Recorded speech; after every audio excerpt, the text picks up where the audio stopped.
Good morning, ladies and gentlemen. Beautiful Sunday morning. We're here sitting at about the threshold of 2.8 right here in SFO. A little bit cloudy of a day, but that's all right. We get to watch some live planes. I'm here with Brad M in the middle. There it is. There he is. Oh, wait, I probably should unmute them. Hello, guys. Hello, welcome back. There we go. And in this corner, John Fly. Hello, Howdy, everyone. howdy. Hopefully you all had a wonderful week and a half. We were live last Wednesday, right? Or last Wednesday? Sunday. Was it Sunday? No, today's Sunday. No, today's Sunday. Yeah. Today's Sunday. We were live like 2 Wednesdays ago. Yeah. I have Hopefully a you guys question had a mark good- over my face. You have a question mark? He does have Yeah. one. Yeah, it's the it's that Streamlabs integration. Oh, jeez. Well, I don't see it, so it's all right. Hope you guys had a wonderful week and a half. We're gonna answer some more questions. We're gonna drink our coffee. Hopefully, you all have your coffee, and Absolutely. let's get into it. Well, first of all, I have a question for both of you. Yes. What was the highlight of your weekend so far? Oh wow. John, I'm gonna let you answer that. The highlight of my weekend or week? Weekend. Weekend. Probably. Let's see. That's probably playing with this new Android tablet. To be honest, Is that good, huh? I throw in the GTN 750 on this and it working with this nice stand and everything. That, I mean, Super that jealous. was That's pretty one neat. highlight.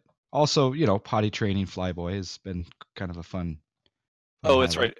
How did the superhero I did really well. I got Pickup go. I got Avengers. Very nice The choice. mission, yeah. I got Avengers and superhero underwear for him, so he's excited. That is a That's good my choice. life. That's my life in a Yeah. nutshell. There you go. But it's a good life. It's a good life. Yeah. All right. Yeah, questions are racking up. Puck, let her rip. I'm not the one. It's one of you guys that's in charge of that. Greatest question right now from Verdi. Verdi asking us, anyone excited for the Q400? Also, I'm looking forward to a CS100. Who do you think could make a great CS100? So I guess the question is, out of all the X-Plane developers, I'm assuming that he's just using X-Plane here, in this question, who do you think would produce, who is most likely, in your opinion, to produce a CS100? Well, there's two different parts to that. Who's most likely and who I would like to. And if I had my way, I'd have Todorico be doing it. Mm. Yeah. But he's not into the the big jet plane We'll get him there. situation. But a cloning of Todorico, 6 times would be my choice for. I think you have to for a classify that as a CS100. militia. That's technically a militia. Yeah. Definitely a militia. As far as who is going to do it, I mean, Flight Factor seems to be going across, brands as far as Airbus and Boeing. So why not the Flight Factor? That would be pretty team? epic. Yeah. Yeah, that'd be neat. But I think a lot of people would kind of cry wolf, given not cry wolf, Yeah. but they would say, "Hey, why are you going to make a CS100 when we don't even have an Airbus A350?"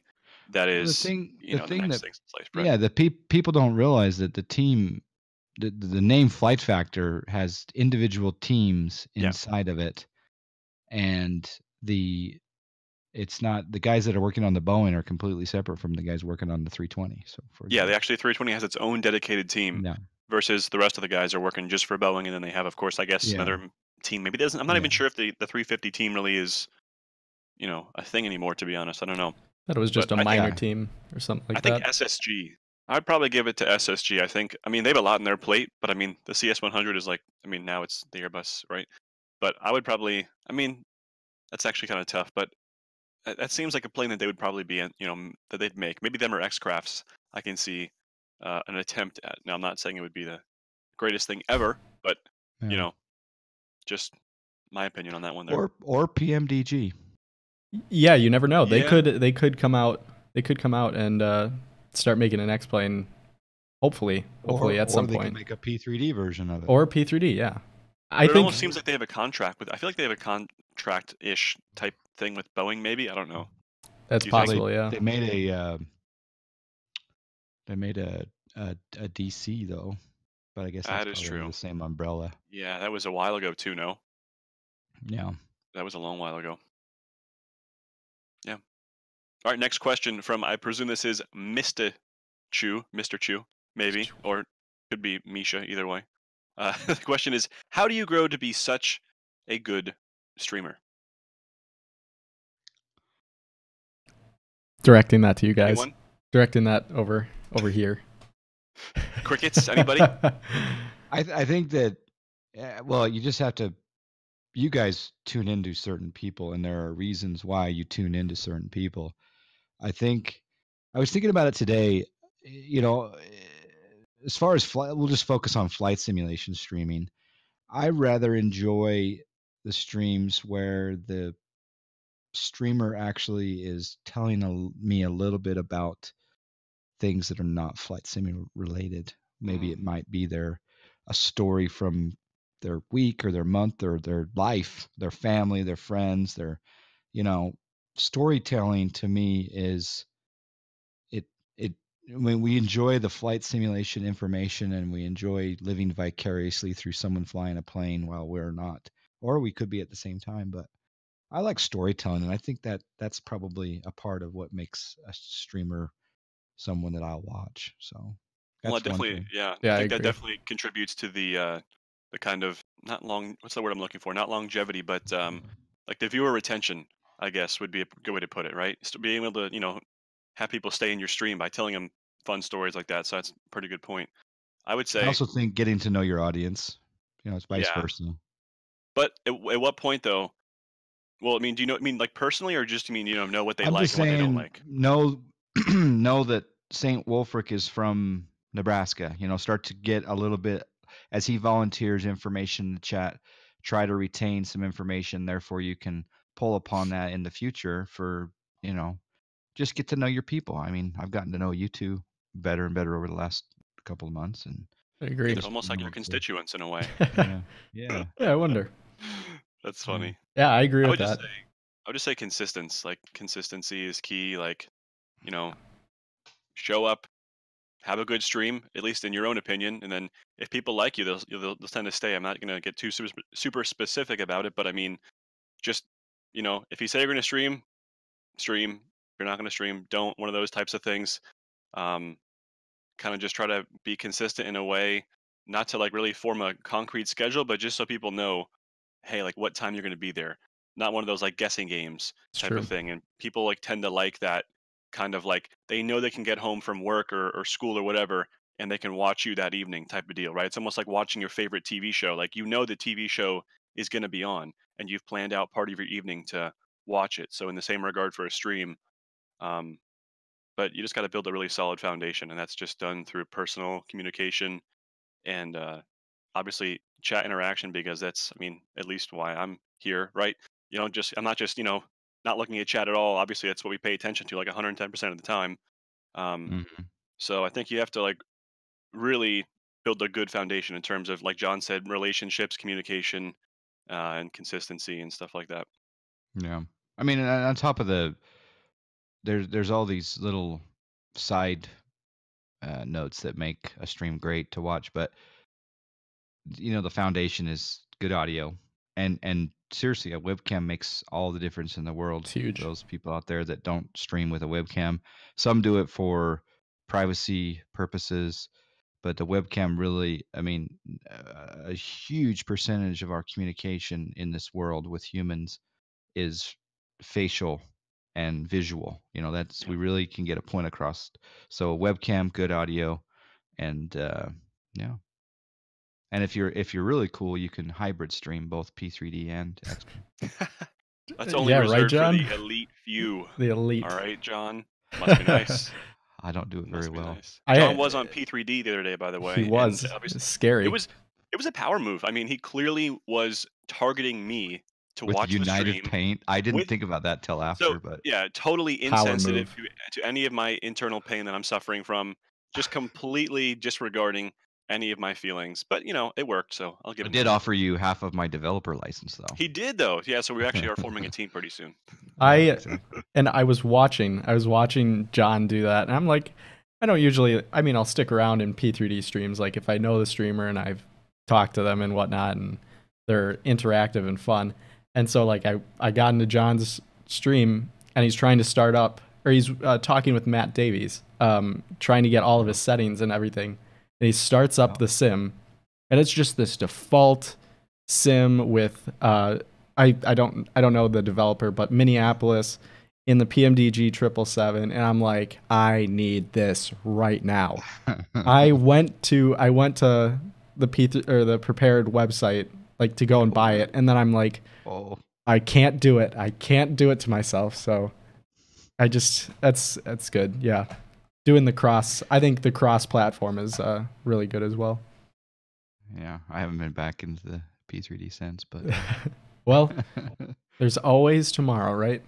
the Queen of the Skies, I think will be next. It was cool, but like watching you have to like X-Plane, you get up and go, right? You have like 6 basic sliders, you're underway. That's your whole deal. You could get more technical if you want, but the beautiful thing is that you can be ignorant about the fact that you don't have to tweak your sim that much. Having to watch you for like 30, 45 minutes talk with Matt and do that, it was almost like a wake-up call, like, geez, like is this what you have to go through? But I think in this case, not the risk, but I guess you could say that it's just worth it in the end, that, the reward, yeah, something that justifies the ends, that whole saying. Yeah, that's well, and the thing is that it looked a certain way without Matt coming in there and optimizing it. But it did look better after he was done. So it was kind of like that whole idea that we talked about last episode. We like the option to be able to tinker and get dirty in the different options and configuration and setup, etc. But unfortunately, I was going to put that video out on YouTube, but I wasn't wearing headphones, and so he was backfeeding. Yeah, a little bit. Okay. So it wasn't that bad though. It wasn't. I as could bad. still put it out there, but because some people might like the tips. But. I thought what was I was actually thinking while you were talking, Brad, about you were saying whatever 6 sliders, and then John was like, well, some people like to tinker. I was thinking that some, maybe like Laminar, if they were able to develop it where you can either have like an easy mode or an expert mode or some, I don't know, but if you're able to have that advanced if you're able to have all the advanced graphics settings and whatnot that you can tune and adjust to what you want, I think that'd be fantastic. I know there's a plugin for it, but no, not even a plugin. There's actually just something called the settings.txt in your X-Plane folder. Oh, that's right.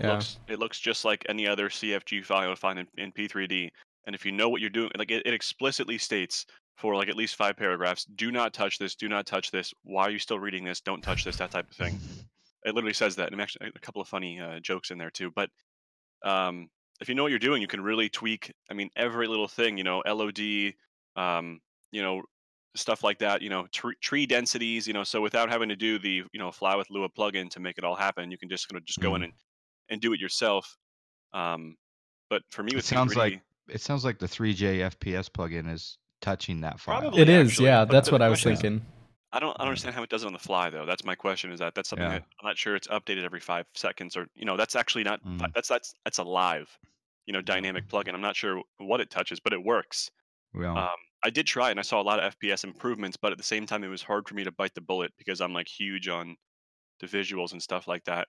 But I may just try it again today just to see what I would get out of. The thing is, you can have it active and you can have it off, and then if you're in a situation where for some reason you're having 20 FPS, throw it on, and you might lose that distant stuff. But absolutely there's been times where I get 7 to 10 extra frames by hitting max FPS, and I don't see any visual difference. But yeah. Well, I think for me with P3D, the big thing is just how much time do I have to set aside? Like how many Matt Davies sessions do I have to put into my calendar before I can get it to be a respectable, what I'm looking for from X-Plane? Because I'm looking to emulate my X-Plane experience. That's what I'm realistically looking to do. But yeah, I don't know. Anyway. Val actually made a really good point. Like, this is what I was thinking. He said editing the settings file gets too advanced for some regular users. Wish they had the UI like X-Plane 10 that had all the sliders. And that's what I was saying. If there was like an easy mode and a expert mode or whatever, like advanced tuning, where you can have that X-Plane 10 UI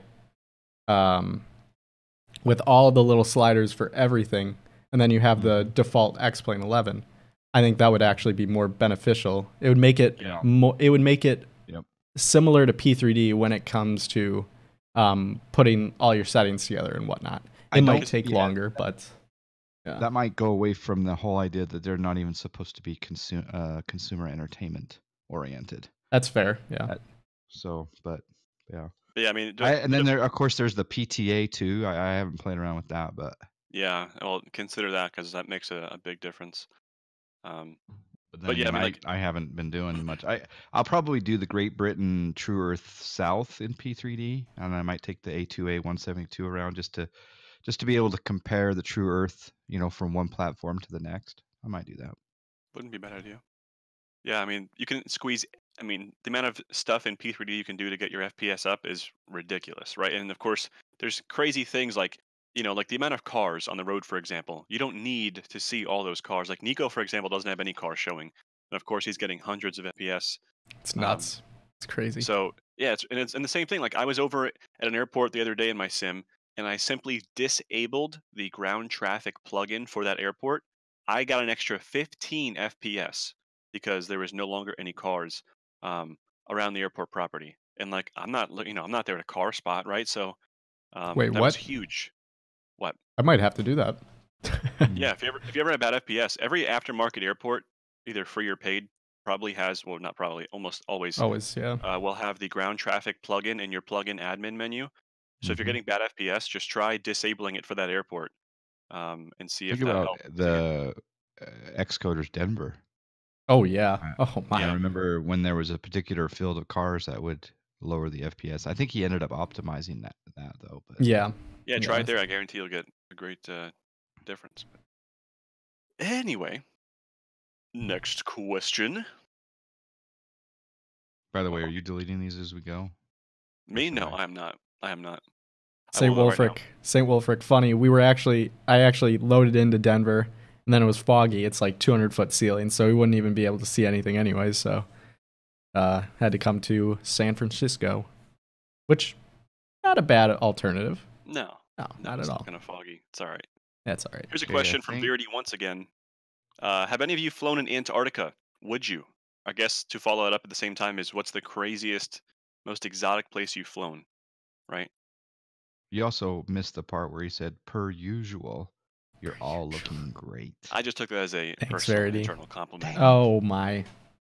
I think if someone came out and said, hey, listen, I've got this, ortho photo package for Antarctica that it's got some high definition penguins and mesh. And, there you go. There are some stations down there. The various countries have their parts of Antarctica that they chop up. McMurdo, I think, is the United States. McMurdo. And then there's several that are Australian. And I mean, I think there's like 8 countries down there. But if someone came out with a package, I wouldn't mind going there. And then I'd probably take the Bell 429 when I was on, the continent around if there was some visuals to look at. But as we know in X-Plane, the snow visuals a little bit lacking, especially with definitely snow lacking, falling, accumulating, that type of thing. But why not? I will say that I pretty much tend to focus only on either Europe or North America, mostly the U.S. and Europe, and mostly Western Europe. I did dabble in the Japan Pro North with Mr. X, his freeware product, but I really don't go outside, and I probably should. How about you guys? I really don't go outside. Yeah. No, I just sim all day. Yeah, I don't the go fact outside. that you stopped there, it's like, John, we're gonna get you some help. Don't worry, buddy. Oh, I just took a sip of coffee. Come on, man. It's Came out funny. your nose. I would Almost. fly there. I would need a reason though. I think that like what John said, ortho would be great. Maybe it's a lot to ask for. I think the biggest thing, just some epic mesh would make it super cool, and Yeah. like a properly simulated C-130 with some skids would give me a great That reason would to go be out there and awesome. fly. Yeah. Yeah, So Yeah. those are my 3 conditions for a Antarctic flight. that'd be amazing. Yeah, What about you, no, Puck? I agree with that. I think if they were able to get like snow and like ice runways more, I don't know, more realistic, I'd probably do that, especially C-130 with the skids. That would be pretty awesome. Even There's a one that's out there. I'm just not sure it's. even a 185 on skis, like I'd go and do that. That would be Yeah, that'd be kinda fun. amazing. But Yep. yeah, it's definitely a possibility. It just needs to be something out there for it, other than just it being there. That Yeah. makes sense. Yeah. All right, should we go to the next one here? Sure. Maybe All the right, so Jeez. here's an interesting one. We'll go to this one. Not so much flight sim related, but still. PB&J walk into a nice bar together. What are you all ordering? Oh, come on, man. Deferring again. I gotta see what you guys say. What do you mean deferring again? Well, first of all, I'm gonna order a cold one. That's definitely gonna be. I mean, we're going to the bar, right? We're not. But then it's the what type of cold one? Like Well, what it do you depends what I want to get? eat for dinner. Oh, This is a that's nice true. bar. Is it a This nice is bar? nice bar. So it's a yeah. nice bar. Okay. All right. If it's a Yeah. nice bar, I don't know. I maybe go with. I don't know. I'm not a big kind of cocktail guy, to be honest with you. You know, I just really am not about cocktails. But I may try perhaps some type of a martini. Maybe I can get behind a martini for that one case. I will make an exception to my martini clause for that. You know, just for an aperitif. Yeah, I think the fact Ooh. that I'm walking into the bar with you two fine folk, I'm probably gonna try to get drunk. So I'm gonna get a Long Island.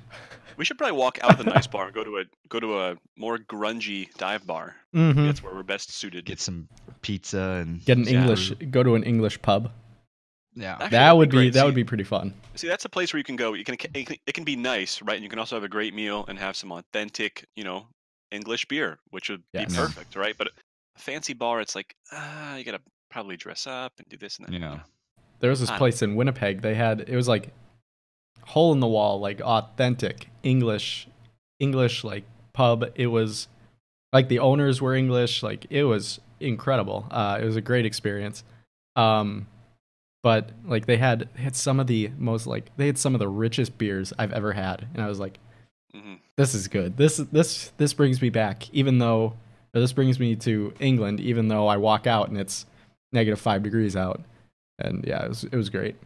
Yeah, I've been to London twice, and it was really awesome in terms of just like the experience, the food. Like, I only had a couple of things, of course, trying, just like the basic food groups of England, and it was pretty fun. And yeah, the pubs were awesome, and so were the beers. Just trying things that you really can't get here in the U.S.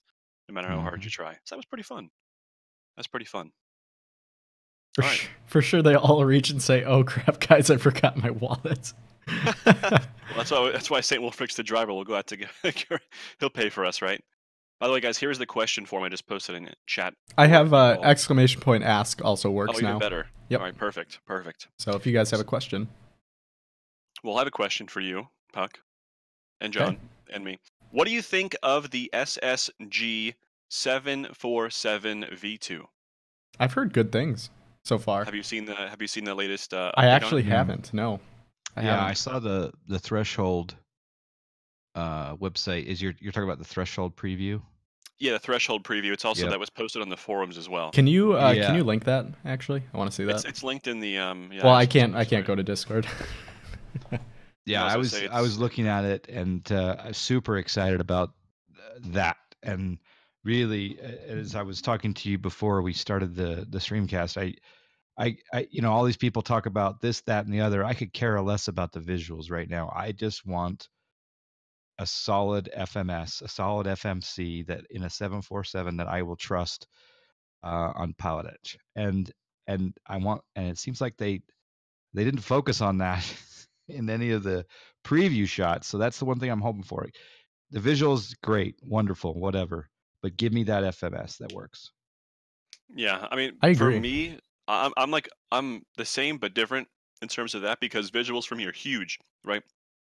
Working on 2K monitors here and stuff like that, and it's 2019 now, right? We want those epic visuals, and if we're sitting in a plane like a 747 for what is presumptively a longer flight, I'd want to have something nice to look at. Now, not even on the outside, to be honest, because I mean I'm just up in the cockpit most of the time, so I want to have that nice texturing.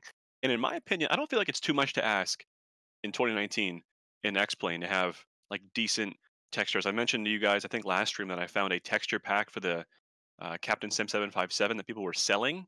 Oh It's yeah, like this Yeah. stuff should just be the norm. Like high quality panel textures, like should be the norm for any plane that's released, um, I agree. in my opinion. But especially in a long haul plane, because I'll be flying it. I would take the current SSG visuals and give me a good FMS, and I would actually incorporate that into a regular rotation. So Unplug my mic. Sorry. Yeah, no, I agree with both of those, the FMC not that I and don't love having the visuals. really good visuals. Oh yeah, no, visuals are amazing.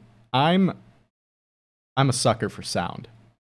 Interesting. The second, Brad, I remember telling you this. The second I got the second the Blue Star Sky, whatever it is.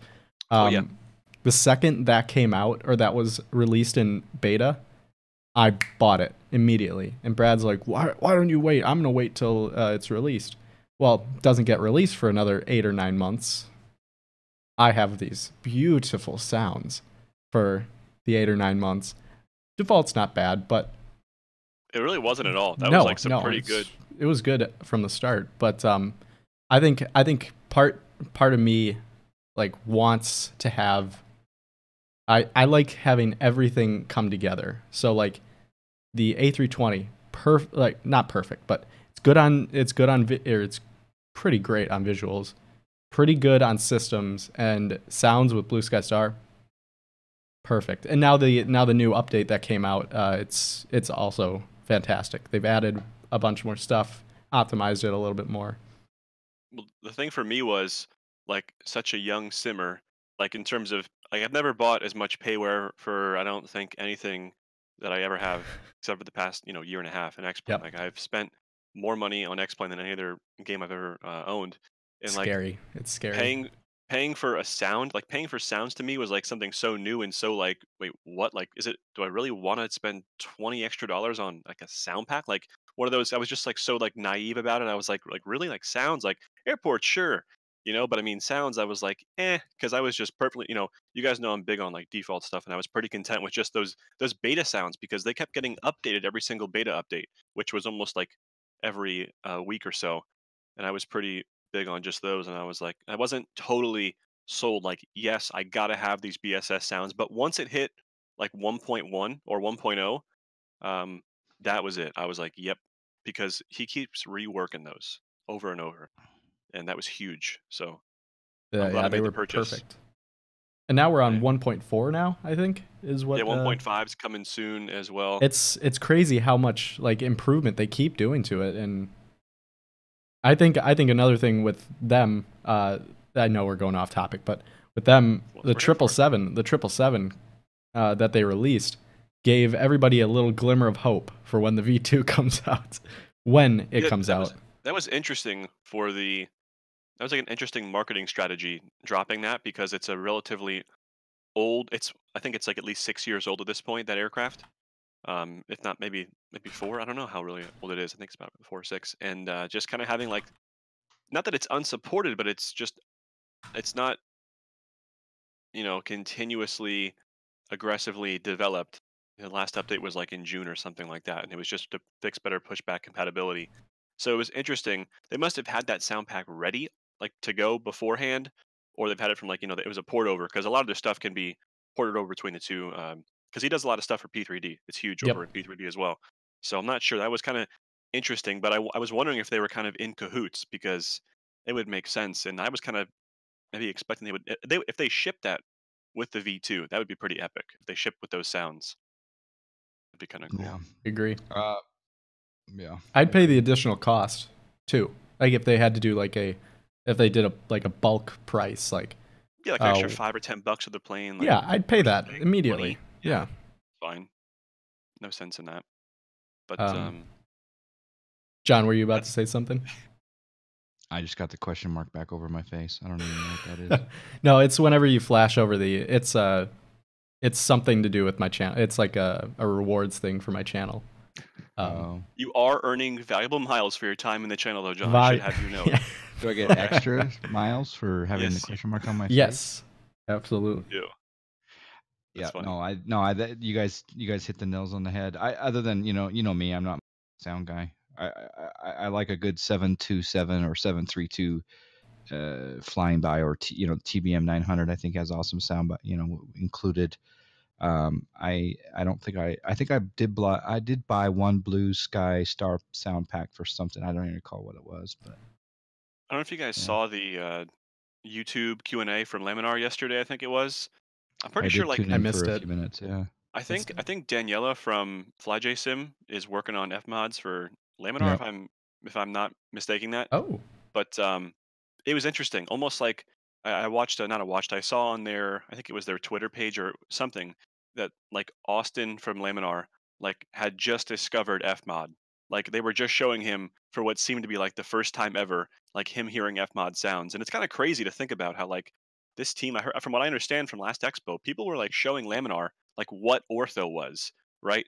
And what all this stuff was. And it's like it almost seems like they're kind of behind the curve in terms of third party stuff, which they should be because they're focusing on the core application. But Fmod's been around for a while. I'm kind of surprised that, but I mean, which is also really cool because that just shows the advancements that devs and freeware devs and payware devs are making with all this stuff. If Laminar's not even keeping up, like think about that. That's crazy. That all these devs are. Yeah. I hope it gets Austin like super pumped up and he's just like, yes, this is like the best thing ever, because people are like almost doing the work for him in a way. You know what I mean? Like people are like, third parties are doing this stuff. Like they're probably like just so, flabbergasted by the Zebo. They're like, wow. You know what I mean? I was about to say that, Val. Darn you. Well, if you heard, he's actually doing some testing coming up for water, for I guess water like float planes. Oh, good. To implement some more float plane stuff in an X-plane, which is pretty cool. That'll be pretty neat, which could bring about maybe some new water. I'm just kidding. I'm just speculating, guys. That would be cool. Please we need some new water. I think. Yeah. Talking about ground the water. handling though before water. Oh yeah, ground handling. Yep. I think with the water, the whole water aspect, I say it time and time again. I want a Cessna 185, the Skywagon, with the floats, with the skis, with the wheel. Just I want everything for it. Skis and wheels. Float, skis, and wheels. Yeah, I want it all. So, did the skis sit below the floats? No. I'm trying to think. No, okay, but so I want all that stuff because my family's owned a 185 since 1981, and I love that plane to death. So like, that's one of the things that I want. I think I want that in the sim before I want any Beechcraft product ever. I'm not even joking. I'm not joking. This guy is so hardcore. Hardcore about my GA, guys. Yes, he is. He seriously is. Honestly. All right. Next question. Well, actually, to interface this and to continue off of it, opinion on the Flight Factor A350. Real quick, we kind of touched on a bunch of Flight Factor stuff. So just real quick, do any of you own it? Nope, I don't. I don't own it either. But I mean, like, I guess we can make a. That's kind of right there. It sums it up. Yeah. Okay. That'll. Yeah, I was gonna say just a general statement. I mean, one of those things where like, hey, do you own this? And it's like, if you don't, like, it's not because it's like, for me, it's not because it's bad. It's just because I don't feel like I would get my money's worth. Like, I don't own planes for that reason. I just don't feel like I would get my money's worth in return from, I'm not, making a statement saying this plane is bad. I'm not buying it. It's just kind of one of those things where it's like, hey, I just can't get my own enjoyment out of the aircraft. I agree. There's not enough buzz going around about that plane for us three who stream, pretty regularly, and we don't own it. what that basically means is that we, through watching other streams, have not picked up on this. Ooh, this is a great plane to have and fly. Whether it be YouTube videos or live streams, and yeah, it's just not there. But I also don't own the 777, Yeah. except on the P3D side. I do own it on that side, but I don't own the Flight Factor 777 either. I've heard the 350 is good, with the exception of course, the SID and stars not being implemented with their FMC. But I've heard Yes. besides that, the systems are the texturing is fine. Like I've heard it besides that, if you don't care about SIDs and stars, I would say, pick it up because I see Go people for it. posting screenshots all the time in my Discord, which means people are definitely buying it. So one of those things, I guess, you just kind of have to take it. Do you want to I think all three of us are relatively serious and in depth about simming. So we kind of don't want, like a half, insert the word Baked. here. Yeah, half Well, baked Half-baked. product in There a it way. is.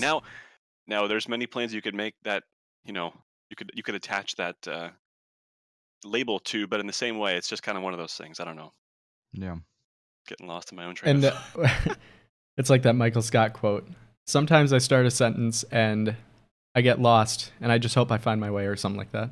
Copyright infringement. Thanks, Puck. By the I way. didn't Sorry, say I didn't NBC. say it Sorry, perfectly. NBC. Didn't say I it apologize on perfectly, behalf of so Puck. it's fine. It's fine. But I think a part of that, going back to talking about, we don't say it's bad. We just don't own it. We just have to be. We got to be careful with how we word things, because you two more than me, have a little bigger influence on what people buy. Like, I've watched John, and he's been doing like airport reviews and whatnot, and like plane reviews and stuff. And I'm like, I want that. I'm gonna go and buy that. Buy it. I like it. If John says it's good, I'll go and buy it. If he says it's bad, probably not gonna buy it. Because I trust John and I trust his judgment, and that's something we got to be careful about. We're not saying it's bad, just in our experience, probably not gonna go for it, if that makes sense. Yeah. There are probably some planes where I will say it's bad, but it has to be really, really bad before Yeah. I say that. Because Yeah. sometimes they just are, and then the others are in the early stages of development is another way to phrase that. But you got to be. There's a difference between bad and not fully developed. Yeah. Yeah, it's Exactly. almost like Active Sky, because that's been in development for I think 6+ years for P3D and FSX, maybe even 8, and everyone is giving Active Sky a hard time in X-Plane when they've been here for a really long weekend, let's just call it. So it's kind of like one of those things that you have to let things mature over time, right? I guess, but there definitely is a difference between active development and non-active development on a certain product. So Yeah. to And piggyback off that. Oh, no, go ahead. I was just gonna say, with Active Sky, it's funny. I think this is probably the best non-released. Well, I guess it is released, but it's not complete. The best non-complete plugin / payware product that I've ever purchased. Right out of the gate, it was pretty good for me. I just installed the new beta clouds. Number 3. Yeah, I did. Yeah, Is there beta 3 today? Yeah, I just downloaded that. Day before yesterday. Yeah. Really? I gotta take a peek at that. I have beta 2 right now. I know something. I know they're something before still Brad. calling it Service Pack 1 though. Yeah. But beta 3. I know something before Brad does. That's a goal of mine. I've been sleeping in late. And so with that sort of stuff, I just thought this was the best out of the gate, and it definitely has been. It's shown up very well for me, and yeah, stuff like that. Okay, next. So real quick on this one too, will any of you run the Orbix global textures that will be coming out, soon-ish in a way? I will absolutely be running the Orbix global textures, but with that being said, I run every Orbix product, at least, to get a feel for this, that, and the other, right? But down the road, we may see Mr. X also have a global texture pack, and it'll be interesting to see the differences between the two, but obviously as a streamer and a YouTuber, I'll be showing both, and let you guys decide out there in the world. Yeah, I think that's one of the privileges that we have is being able to showcase multiple products to you guys, not in competition, but just to say, hey, these two things do the same thing. Which do you like better? And that way you can make your own informed decision on when you purchase it, right? Um, which is pretty neat. But I mean, I'll check it out because I'm definitely not building ortho for the whole world, so I'll definitely consider checking out both. I can't say I'm going to buy both. Probably just well, maybe it depends on what comes out first. But if they're around the same month, and we kind of have an idea if that's going to happen, then I would probably take a peek at both and look at prices, look at their features, um, and stuff like that. So I will run it if it needs to be run. I guess. Yeah. Yeah, I've got. I mean, if True Earth is any sort of an example of what Orbex does with regard to regional or global scenery, it's going to look pretty good. It's it's not going to be ortho, I don't think. Well, but it's going to be much better than HD Mesh V4. Let's put it that way, or Yeah. default. Yeah. Just to be able to say, here's $60. The entire world now has. I'm not sure how they're going to use their own. I'm not sure how it's going to work, but I assume it'll be like maybe not region based, but I mean like, hey, if you head somewhere like Alaska, it won't be desert textures, right? So they'll have an idea of Yeah. that sort of thing. But just to be able to have again that kind of again, I keep losing my train of thought, but to have that peace of mind is what I was looking to say. Just to be able to know wherever I fly, I have decent looking stuff. Yeah, Yeah. I can head Nothing wrong to with default, but still. Ecuador. So- and, not have to have default. Yeah. So question with that. I've never purchased anything Orbex. I've never purchased True Earth. I've never done anything with Orbex. With the global, will that substitute ortho, or is that just mesh textures? What is that exactly? My guess is, obviously it's not out yet, so we don't know for sure. Sure. But my guess is it'll be treated like we do HD V4 mesh now. It'll be at the bottom of your scenery INI file. Okay. And if you don't happen to have ortho for that area, it's going to show that global texture pack. That's Correct. my assumption. Okay. Yeah, Got it. and the same deal. They have a similar product. I'm pretty sure right now for P3D. What's it called?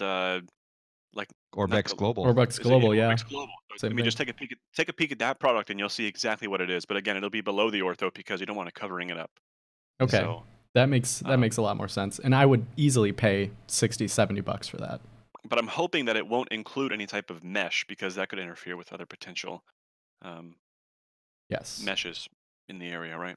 So Cherith, I'm looking at chat. He asks what ortho is. So just a quick overview of what ortho is. Ortho is actual satellite it's satellite pictures pretty much. It's orthographic photos of the Earth. So it's actual pictures.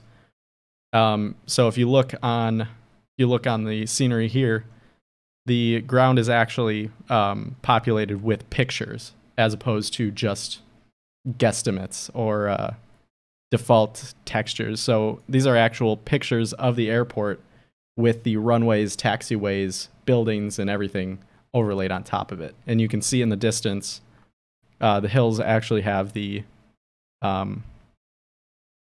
actually textured with Use the pictures.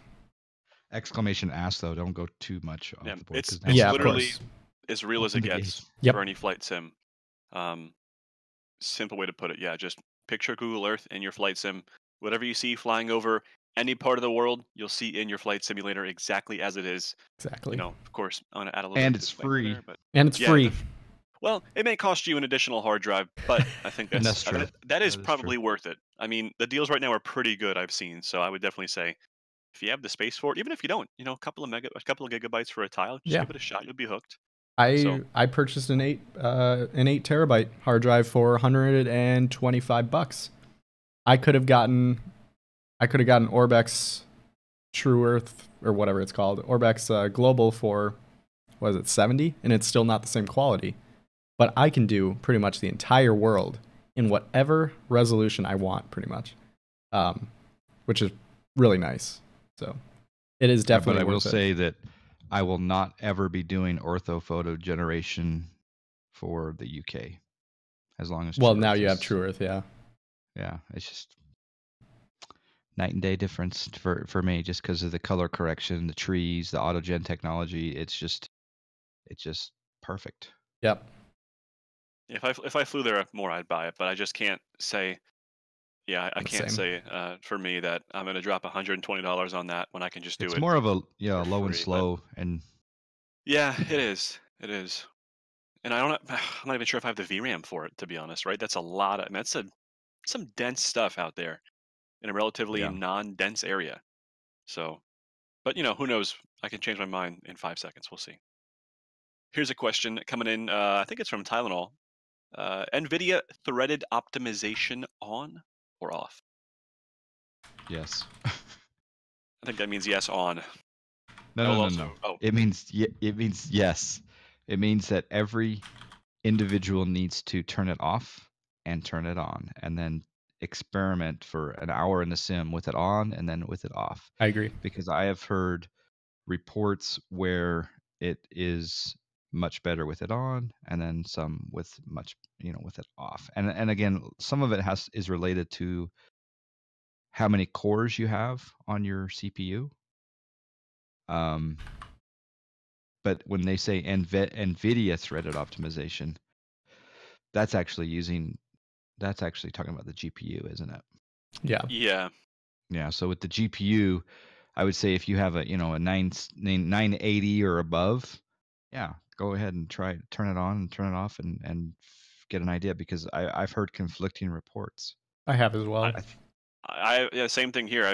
It's like super finicky, system dependent, spec dependent, X-Plane version dependent. But for me, I found that with it on, it is huge. We're talking like 10 FPS average in favor of it being on. But again, just test it out yourself. It takes 35 seconds of your time. Make sure you restart your sim in between the tests to make sure you're actually going to get the full effect. You can't just do it live in sim; it won't make a difference. Yeah. Yeah. I was actually thinking of hyper threading also. Yes. It's kind of the same answer. When you're hyper threading with your CPU and your BIOS settings, some people have better experience with it off and some have it better with it on. Yeah. For the record, right now I do have NVIDIA threaded optimization on, and I have for some time. So I and think have I actually have it off currently. I have a 1080 Ti card, so that if I must have determined that I want it on, but I remember going back and forth. I think what I've so when I started doing like the tinkering with it, I didn't notice any difference, and then I realized, wait a second, I need to restart the sim. One time I had it off, restarted the sim, turned it on, and I think I gained maybe 2 to 3 FPS at, I think I was in Denver, gained like 2-3 FPS, jumped over to San Diego, did the same thing, had it on.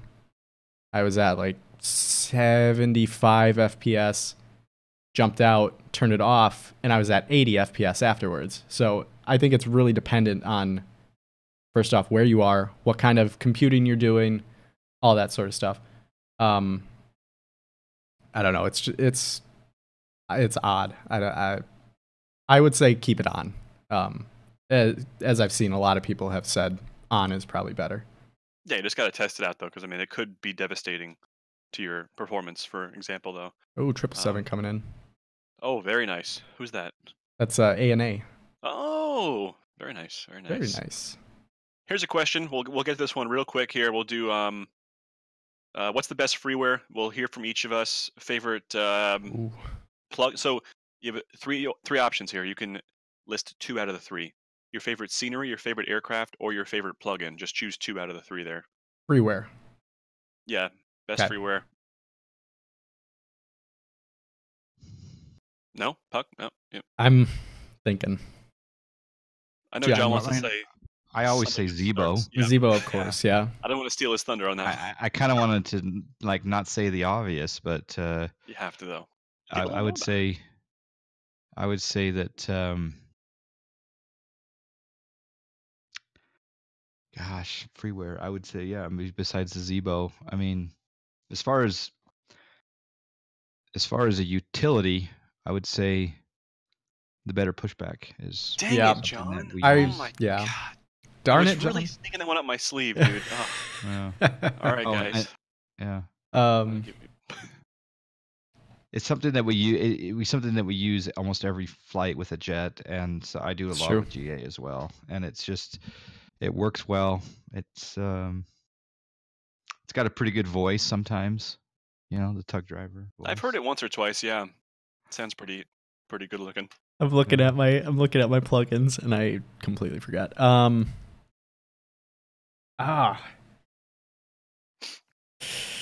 That's a hard one. You could say Ortho 4XP. I was thinking ortho, but that's kind of generic and that's kind of lame. I'm just joking.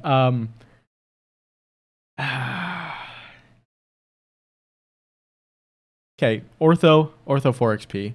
That's huge. Easy I have way to out. say sceneries, definitely Mr. X. Most of the Mr. X sceneries are like at San Francisco. I don't think, even if a payware comes out, I'm not going to buy it because this is too good. I actually, up until about 2 weeks ago, did not have the payware Mr. X LAX. I had the freeware. And then I finally just decided, you know what? I fly in here enough. I'm going to get it. And it's been beautiful ever since. But trying to think freeware plane that's not the Zebo. Well, just be a plugin if you want instead. That's why I said just pick Plugin? two out of the three. Yeah, maybe you don't like. I don't know. It's the Zebo or the DA62 are really the only viable freeware options besides what the 429 as well. That's true. The Gosh, that 429. 429 is so awesome. Yeah, those are like the three most popular freeware. I love that 429. Yeah. The Robin also is a good honorable mention. Yep. I also would say for Europe, I would say TDG does some amazing freeware airports. Yep, that's really nice stuff. X Europe as well, if you're interested in some super high density autogen, which is region specific, but it can take a pretty big toll on your system depending on the specs. Because of course it's a ton of autogen, like more than you've probably ever dealt with. it's a lot. It's a lot. This new I have one. Librain add-on is. Yeah, that's pretty neat. I found out in the Zebo that it tanked my FPS. I dropped like 15 to 20 in some circumstances with that. That new rain. Mine, I didn't Zebo. notice a huge drop, but oh, mine went. I mean, I was doing this to it at the PMDY airport, and I still got like 15 to 20 FPS lower. I was like, wow. But it could have just been, a bug with an older version. I have to. Speaking of, just a little tiny side note. So I got a message from a friend that Midway PMDY, Midway Atoll, is actually looking for a volunteer to go there and live for 6 months and be their social media manager / online guru, communication specialist. And it's a volunteer position. And you go to an island in the middle of nowhere in the Pacific, free. You don't get paid even. You probably get your living expenses paid, but you're living on this hot island. And the reason that my friend was telling me about that was because it's a rare entity for ham radio. And I was like, well, if they had high-speed internet, I would, and if I didn't have children, I would definitely consider it. But it's funny that our favorite testing airport is now looking for a volunteer to go there to be their social media manager. Yeah, it's kind of funky. That's awesome. There's 50 people that actually live on the island, but seriously, that's a side note, yeah. From but that is the best place. So if you guys are going to test an airport in your sims, go to PMDY for sure. It's a good place. Brad, what do you say? I'll go with my favorites. I would probably pick Fly with Lua because that's like another just classic go-to. Like it's kind of not even like one of those things where you consider having it. You just have to have it. Maybe a boring answer, but still, you can do a lot with that. I mean, a lot, and a lot of plugins and stuff actually require Lua, so that's pretty huge. Headshake by Sim Coders is also another great one to bring some, movement to your aircraft in terms of ground roll, touchdown effects, stuff like that. It's sort of the free version of XP Realistic, which I'm actually switching over to Headshake now because it conflicts with Active Sky at the moment. So that's my current solution. And I would also probably say, again, I'll just pick Mr. X because those are my big freeware airports that come to mind. I'd probably say his Boston is my favorite. That is a really great airport, and it's a great rendition, and I love the area, and it's super, super nice. So be a bit more specific on that, I suppose. Also, Pay San where Diego. quality. Yeah, it really is. I mean, we're just like super lucky that we have not had to spend. I mean, what could easily be, what is it, like maybe 5 big airports? $30 a pop, roughly, maybe. Let's just, I mean, that's not cheap. So he saved us quite a bit of money for having some awesome airports, It's true. which is super cool. So yeah, I mean, again, it's tough to say the freeware, but I mean, the big ones, obviously, Ortho, Zebo, also HD Mesh. HD Mesh is really huge. Consider that not for actually using it as mesh because I no longer do. Of course, if you have your own Ortho, HD Mesh serves no purpose anymore. If you have your own Ortho, it It's true. serves no purpose, um, with the exception of building overlays, which is huge because it gives you super accurate roads, railroads. Um, housing placements, autogen stuff like that. So that's super great. But I think US. Did you touch on US West? no, I've That since is removed that. really It's great, yeah, but it's such a hog. It really, in terms of specs for me at least, and resources, that just having like 8 airports in the SoCal area alone, I Mhm. can't really afford to have. Of course, I could, but while streaming and stuff like that, and Yeah, it's just not giving me the optimal experience. So I removed that and just did HD mesh overlays. very fair. But it, by all means, that's a wonderful, I wonderful addition too. I would say that's up on my scenery list. Is that HD? Um, yeah, it's up there. And I would say on the lastly on the free side of things, I would say that the same people who do the real US West, real life, do the X Europe. So it's the same idea. So my entire my entire continent of Europe, the autogen I use is just World to X plane. Yeah, And that's all freeware. So Fly boy. Flyboy's here. He's up. yeah, he is here. He is up. Make a He's guest broken appearance. into First the guest of the studio. show. What do you think? First guest of the show. First guest appearance. Do you want to come say hello? He ought to. Okay. Yeah, he's not he's got an appointment. Uh-oh. He's So signing autographs later on. Oh. to again piggyback off of all of this, we'll just keep going for X-Plane stuff here. We'll just start attacking it. This is actually relevant. Do you guys back up all of your X-Plane stuff? Ooh. Good question. No. So my backup routine is almost religious. I will take my X-Plane probably every 10 to 14 days. I will take my X-Plane 11 directory and I select everything in the directory except for aircraft and custom scenery, right? And so then I copy the remaining contents over to either an external drive or maybe even a separate drive from where it originally resides to internal drive. Ideally to an external because you may have something blow up or whatever like that. So that's how I back up X-Plane. This also allows me to quickly revert back to a previous version if I'm running a beta that happens to have a conflict with a particular plane.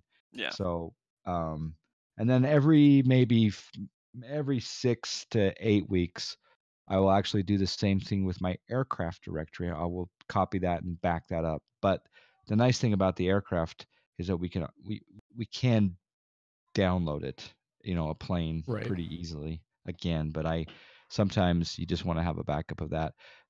I don't back up any of my ortho photo, just no because way. it's too big. Be impossible. Some people do. You're crazy. I have accidental backups of my ortho in that I have my previous sim PC that happens to have some ortho on it. And then as far as Well, yeah, that's basically it. That's what I do. And people say, I don't have enough space to back up X-Plane 11. Well, if you get rid of the aircraft directory and the custom scenery directory, meaning all your ortho airports, libraries, etc., It's only a then few hundred it's megabytes. no, it's like depending on what else you have, it's it could be 40, 50, 60 gigs, but that's easily backed up. So, in fact, I'll grab a size here while you guys answer the question as well. Sure. Yeah, I really don't at all because I just generally don't care. Um, like, if an update breaks my plane, I will just revert back to an old version by just running the X updater. Almost all my planes Yes. use X updater, which is phenomenal. And the only thing I'll back up is my scenery packs INI. If I smell an update coming for X plane, which I will tend to do while it's updating, it's sort of like a personal race for me to see who gets to it first. Between me and the updater. And I win most of the time. Only one loss so far with that. Also, my preferences. Before I delete my preferences, the contents of the preferences folder, I'll back it all up.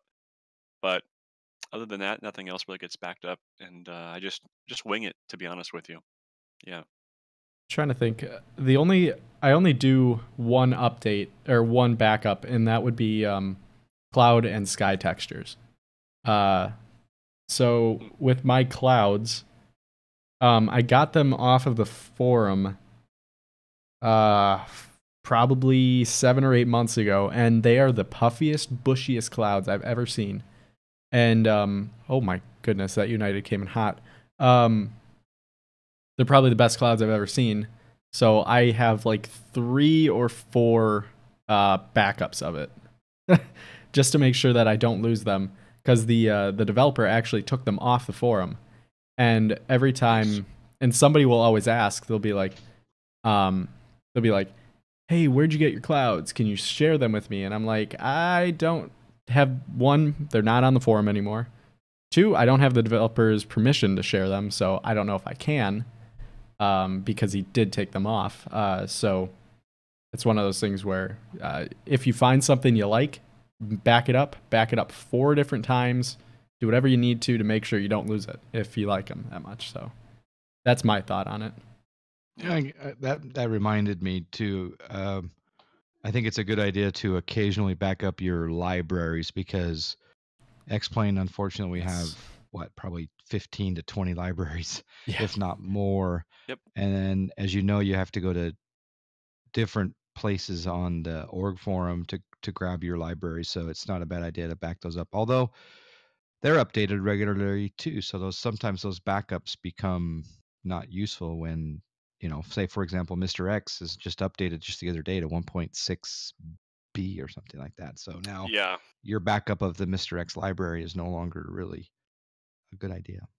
That's true. Some libraries don't change for a long time though. So I want to find out how many I have just thinking about that. Probably have 20 or 30. It's crazy. That's why I enjoy airports. Like I really enjoy airports that all use their own custom objects because number one, it's hard work done on their end, and number two, it just keeps everything neat and tidy, right? So that's always nice to have. Not having, I mean, the worst thing is trying to scramble to get a scenery going and then saying, "Do I have this library? Do I have this library?" Right? I mean, some of them I've seen up to like 12 requirements, and it's like at that point you're just patching together other, you're putting together a puzzle pretty much from other people's work, and it's just like it's a lot of hassle to go through. But if you've been simming for over a year, chances are you probably have all those required libraries. There is a master list, which is nice, but yeah, that those they always get me. I was trying to fly with John Fly one time on Pilot Edge, and I was like, John, you got to get these airports. They're so great. I go to load in, yeah, didn't have the library. I have 29 libraries. Yeah, 29. Wow. I think I might have all the libraries just to make sure.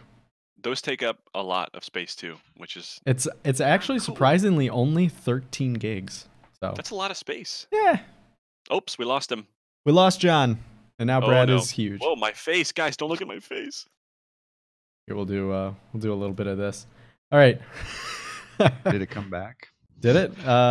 Did you enable your camera? Did it disable? Oh. Yeah. There we go. What happened there? Whoa, that's Southwest. Jeez. Yeah, that Louise. Southwest was He's out gone. of here. Perfect. We're back. We lost John, him. we thought there was a nuclear strike somewhere. That was weird. Welcome back. Maybe we could get Skunkcraft Updater working with libraries. That would be pretty awesome. I actually want Skunkcraft Updater to work with everything. Everything. Here's even better for you. X Organizer will check if your libraries are up to date. I'm pretty sure. That's right. I used it once and it Wait, messed up all of my does? ortho. Yeah. Yeah. The only way that it messes up your ortho is if it redoes your scenery and INI file. Which But then I just went back you know. and redid it, and it wasn't a big deal. But it's And kind of I always delete my scenery INI file and let it recreate alphabetically. Well, that's because you have alphabetically, but for me, I just do it all. I use X. I was previously, anti X Organizer, but I still only use it. Well, I just recently started using it for the ability to disable and enable the plugins. That's all I care about because I don't want half the stuff loading that I don't need Agreed. Gizmo when I'm flying the Zebo, right? So No. that'll also help your FPS a bit. Here's a super quick question.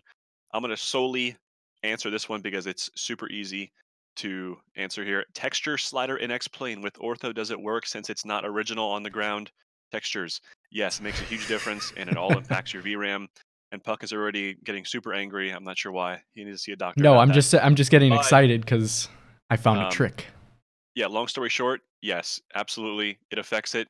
I would recommend you to never, ever, ever, ever, ever run your textures uncompressed, ever, in no circumstance. Don't ever do it. It's the worst. Okay, so always compress them, and yes, it will have a drastic effect on the quality of your ortho. And Puck did find It's a huge. bit of a cheat in which you can load in with a higher or lower setting, and once you're in the sim, without rebooting, you adjust the slider. Drop it back. Yeah. And it works. Like I always load in on high, and then I'll go to, I think it's maximum. So I load in on high, and I only generate about 5 to 7,000 megabytes of textures.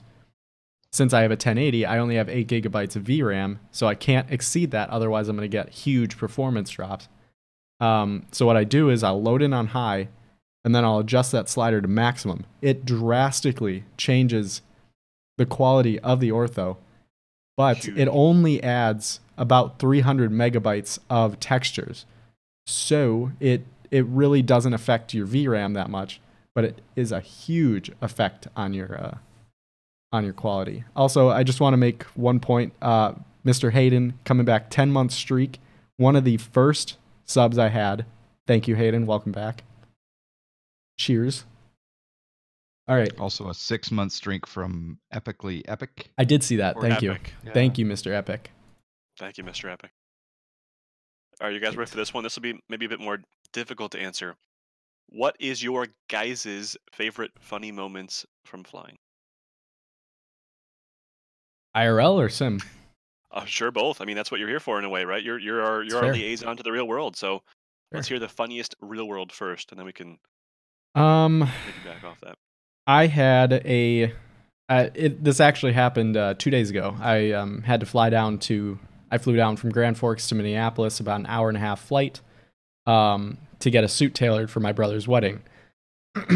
And as I'm flying down, getting close to the Minneapolis class Bravo,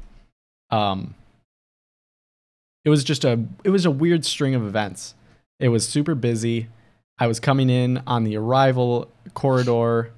I was going to Flying Cloud, and I was in the arrival corridor to Minneapolis, like the actual airport, the international. And so there were Boeing 777s, like 1,000, 2,000 feet ahead of me or above me. I had an A320 about 2 miles off my wing. It was crazy. It was pretty awesome. And it was Air Canada, like 1080 or something like that, coming into Minneapolis. And the controller calls him up, whatever, cleared this approach. Air Canada queues back up and doesn't say his call sign and just says, cleared for the approach. And the controller says, now Air Canada, I know you're trained. You're flying a 320. You know how to use your radio. Let's use it properly. And I just bust out laughing. And I'm so mad because I had my GoPros running and the audio completely messed up and it didn't pick it up at all. So Air Canada comes back and they're like, "We'll be writing a report." And he said, "I'd like to see you try." And it was the best moment I've ever had. Minneapolis had no chill. So jeez, that was a pretty good one. That's yeah, except that sounds like something you hear on Pilot Edge. Yeah, that's exactly what I was thinking. They're pretty relaxed in real life, from what I understand, right? I mean, oh yeah, they're incredibly yeah, relaxed. Maybe they had a lot of snow that day, or no? Well, John, it was after a week of delays because of the snow and the weather. Oh, that makes sense then. Yeah.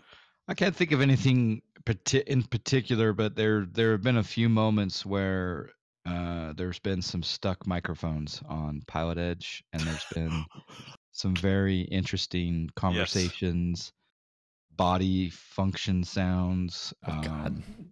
A lot, profanity dropped when they think their mic's not hot, and you can sometimes. Yeah, most of the time you can tell it's totally on accident, and it's like, whoa, and for some reason, and not so much nowadays. I think because the client, I think back then used to have more hot mics, but you still have them on occasion. So there's been times where I've been laughing hard, and sometimes I've been streaming, and what's happening comes across, and then sometimes I'm just on Pilot Edge, not streaming, and it's pretty funny. Yeah, actually, John, it's funny when you have a lot of hot mics. Whenever we're doing the helicopter operations, you have a lot of hot mics while you're talking to the stream on fingers, which is interesting. Mm-hmm. It's funny.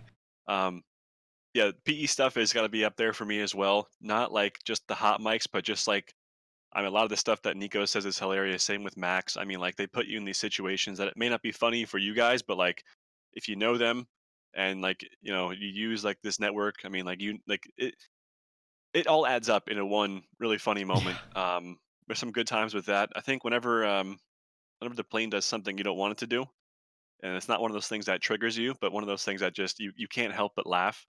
Those are my favorite times. Like whenever I recall a taxiway landing in Albuquerque. I think I lost like an engine or something like that. I don't know what happened, but sometimes when planes just do like 360s when the thrust is like, one throttle gets stuck on your quadrant, so your plane just does like a quick 360, like That stupid stuff reminds like me. that. That reminds me of something. Just a quick story. It was a very, very funny moment in the sim. The Keith Smith, who we all know as the Pilot Edge founder, a very awesome individual. Keith Smith was doing some DCS testing on Pilot Edge, and he was lined up on the runway. Oh, jeez. And he was in I think it was one of the faster fighter jets. I don't recall which one, but they're doing some formation flying. They're on Pilot Edge, and so they're under Pilot Edge control. He does exactly that, Brad. He takes off. One throttle is out of mix with the other, and he just goes sliding off the runway. Right there's a YouTube video of it. I will find it. Yes, find it. He slides off the runway, and the controller says, so and so with their military call sign. What are your intentions? And he just comes back quickly and says, to be a better pilot. Because he just said, what are your intentions? What are you going to do you're going to taxi back to this or whatever? What are your intentions? To be a better pilot. But it was just so funny to see a very by the book man, very by the book, do this right, just spin right off the runway. That's for so John funny. Fly to spin off the runway. It wouldn't be a funny thing because I did that just the other day. That was a funny. I watched that Yeah. and I was just laughing so hard, John. I couldn't believe it because like when like your wing started to dip in the 737, and you just like weren't even phased by it, and all of a sudden once he took off and the plane just went, and like you almost almost hit the had terminal and you almost had some contact with the ground, and then all of a yep. sudden you somehow like majestically Yeah. recovered. Yeah, I think that was the active skybug that got me. I Yeah, was if you in guys a were, I was in a hurricane. Like it was crazy hurricane conditions. What I need to do, I was testing the rain effect by Todorico, and what I needed to do is leave the precip on high, but the storminess needed to go all the way down. Jeez. yeah, I learned my lesson the very hard way by not flying into a storm. Everyone's like, don't fly into storms, right? That's why you have the weather radar. I was like, whatever, like, I get it, it's cool, not trying to crash the plane. then I actually started going into some red areas on the weather radar in the Zebo. All I can say is that I will never ever be doing that again. Mm. I will be very, very much so avoiding that because it was just disastrous. Like I was doing a barrel roll against my will, so not cool, Oh not man. cool at all. Here's a great question from Gavman. This one is actually really spot on. Do you have any mods in your chat, by the way? Oh yeah, I see it. Why do you think European streamers have larger viewer bases than their American counterparts? Is there a clear reason for this? I seem like we well, it seems like we talked about this on We episode did. 1. Yeah, we did. And my feeling was that there there's just more flight simulation enthusiasts in Europe, and someone theorized that because it's the price of fuel, where people can't afford to fly in the real world, so they sim. There's more simmers Yeah, which because of the makes It's price sense. of true. fuel. They don't have the ease of access that I mean, like it's ridiculously easy to get up into a plane. I mean, like think about all the vast land that we have, the abundance of airports, and just the relatively low prices of just getting up into a plane and going. And it seems to be for them prices that is a lot more But aggressive It's over that's true. there. obviously not the entire equation. Um, I think it comes down to your per capita. I think you just have more flight simulators per capita over in Europe, but I don't know why, other than the lack of availability. Because Yeah. Brad, you and I don't go fly in the real world, No. and we're flight simmers. But I mean, we have an occasion to go join someone who's flying. But I think they also just True. relate to their the streamers a lot better, right? The European audiences really enjoy sticking with European streamers. It's just, one of those just they just yeah, associate well in a way, right? They understand, you know, their own culture, right? And of course, I'm not saying that this is, a total, you know, what I'm trying to say. I'm trying to say that it's not exactly just, night and day. Like if you're European, you stick with a European streamer, but I'm saying you understand the culture, you're more comfortable, right? Of course, we all have people from all around the world in our streams, but it seems to be that they tend to stay, um, in the most part, with people that they, you know, yeah, know and are comfortable with. Yeah, and I even see that on I like to race on iRacing every once in a while. Like I just got back into it, and I even see it where there are a lot more European racers than there are American racers, because American racers, what they can do is they can go to a go-kart track. They can go and do that. They can spend their money there.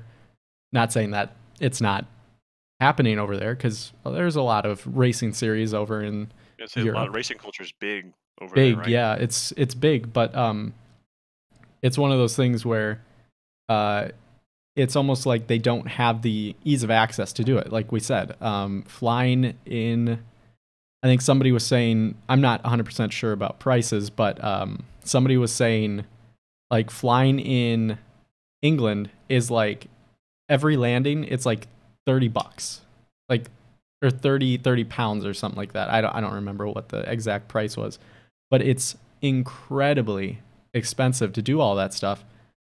And here in talking about me flying on Saturday or Friday, I flew down to Minneapolis, literally 5 miles away from downtown Minneapolis.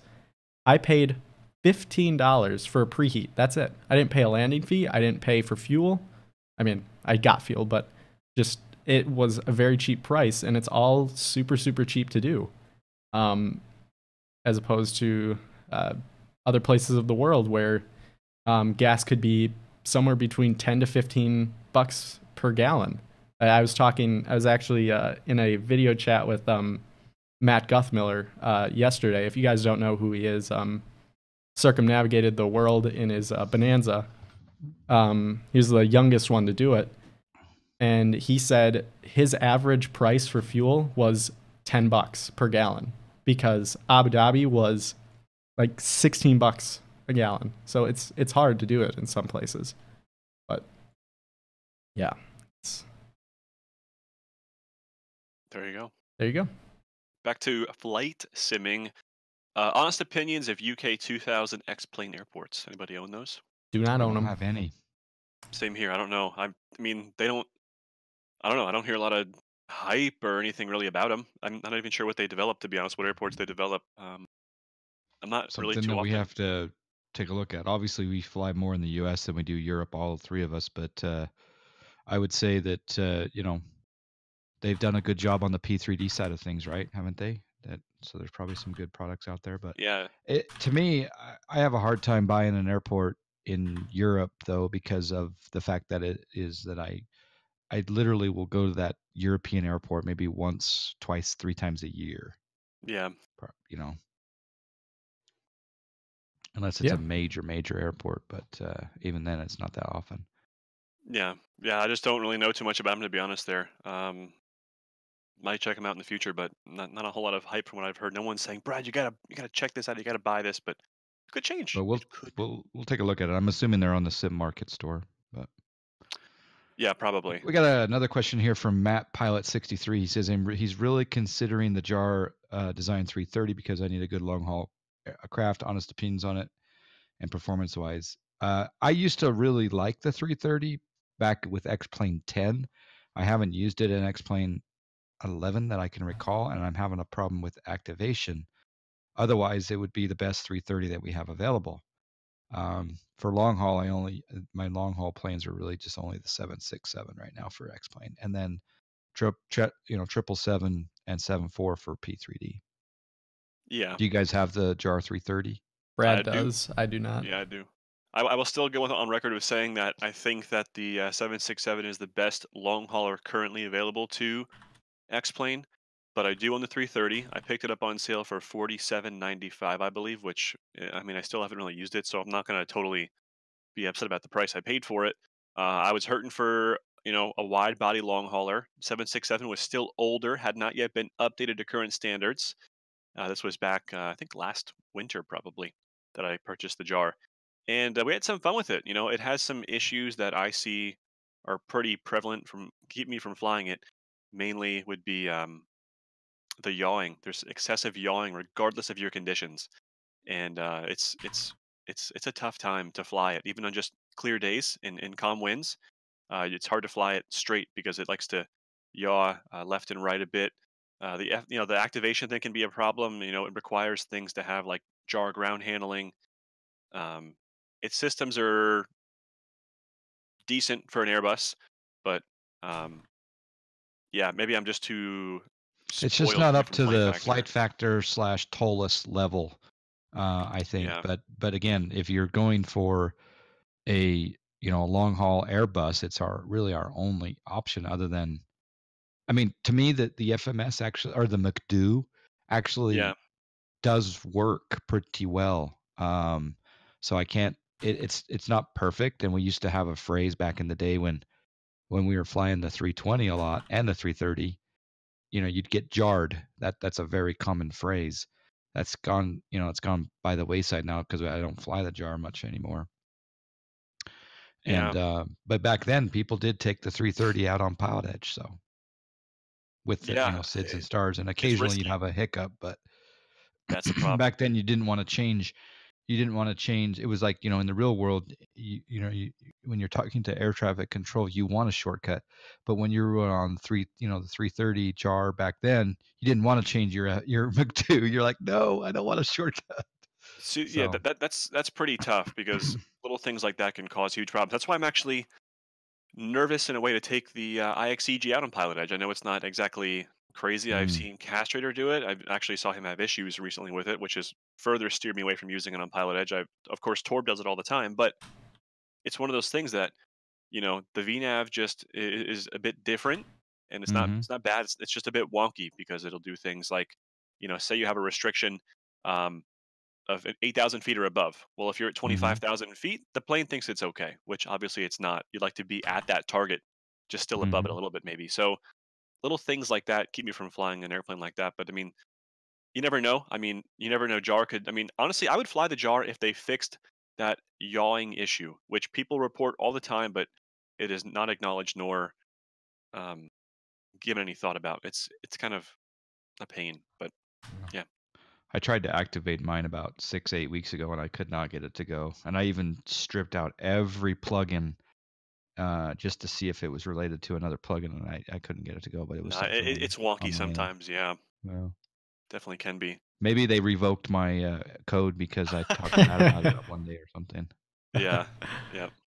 That's funny. So here is another question. This one's pretty good, I must admit. Is the age of FSX coming to an end? What are your thoughts on FSX during its time as an amazing simulator? Good That's a great question. question. That's Yeah, it really awesome. is. I think it's coming to an end. Everybody's going for P3. Well, didn't say that. The ease of getting FSX is the ease of getting FSX. It's so easy to get it because it's on Steam. Everybody's able to do that. It works on pretty much every computer. It's really easy to run. But I think I can see a lot of people going P3D now. It's a renaissance, yeah. I don't know. I think P3D is the next step. X-Plane really has picked up the slack. I see a lot of people, at least from my standpoint, coming into my chat, they're always like, I'm on FSX. Should I get P3D or should I get X-Plane? To that, I ask, do you have any payware for FSX that can go towards P3D? Usually the answer is no. I just do it for fun. What joystick should I get? Stuff like that. So I always steer them towards X-Plane because it's easy. It's very similar to FSX with setting everything up. And it looks amazing. Like this image is free right in front of us. So yeah, I think as long as Steam has the audience that it has, yes, you're going to continue to get even people that are new to flight simming that will start with Steam edition of FSX. So I don't think it's going to go anywhere anytime soon, but it's one of those things where it's like I think it can, for any hardcore person that does it on a regular basis, they're going to discover the other alternatives and slowly move over to one side or the other or both. I really do think that I would say that FSX will, it's another 5 years of strong numbers at least. I think what I'm more interested in is if stuff like Aerofly, if that's going to ever take off, or will that die a slow death? Yeah, I actually kind of want to give it a try. If I ever get VR, I'd want to give it a try. It looks pretty good. I was just thinking, someone said the other day that it doesn't have autogen, but I think it does. Yeah, thought it did. maybe it comes with the sceneries though. Of course, Orbix makes a lot of stuff for them too.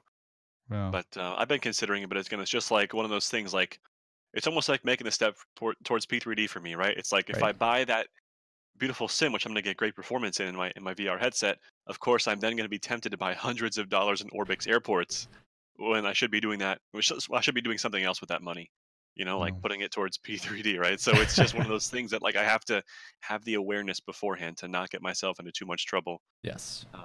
I think somewhere statistically it shows how many people are using a game, and I think FSX still has huge numbers. It's because it's so easy and it goes on sale Yeah. all the time. Yeah, I it's like think I bought it for $15. $5 once. Yeah, when I picked I it don't up, know why I did it. I just did it. I think I just Happy to did it to report, do it. though. I think I just Let's say did on it to do it. Steam, X-Plane is still more popular on Steam than FSX Steam Edition is, which is great. Even given Good. the fact that it's like 3 times the price, it's still more popular, which is very good. I mean, Yeah. like I don't know if it's like dying, right? I mean, I just saw today that Captain Sim released the freighter variant for FSX for their 757. Like, I mean, Hmm. people are still putting out compatibility. I still see tons of simmers using FSX and even FS 2004, but I mean, it's nothing like it is in its golden age, right? That was like the thing back in '06. Like that was the sim. It was the coolest thing ever. Being able to do air traffic control online, these multiplayer servers and stuff like that. And it was a lot of fun. But of course, um, I mean, heck, no one's done a system like that since these like multiplayer servers really like incorporated into the game. It was definitely So ahead of its time. yeah, and I was like seriously super bummed when I found out that they were dropping support for that because I'm like, how is this billion-dollar corporation dropping support for this game? I mean, like, Yeah. I don't know. I was just like devastated because I was like, okay, I guess I'm no longer flight simming because the other options out there were bad. It was like X-Plane, like 9 or 6. 8 or so, whatever it was. I was like, this Something is like this that. is even worse. It looks, but yeah. Then I re-entered the flight sim world and found 11, and I was like, yep, You know this what? is it. And I'm kind of sad because when I when I got into X-Plane, or when I got into like simming, like I kind of did in spurts. Like 2009, I started, took a break. 2014, got back into it, took a break. 2016, took a break. Then now this year, I really got huge into it. In 2016, or 2014, it was X-Plane 10. And I looked at it, I tried the beta, or I tried the like the demo, and I was like, this is way too hard to set up. I'm not going to deal with this.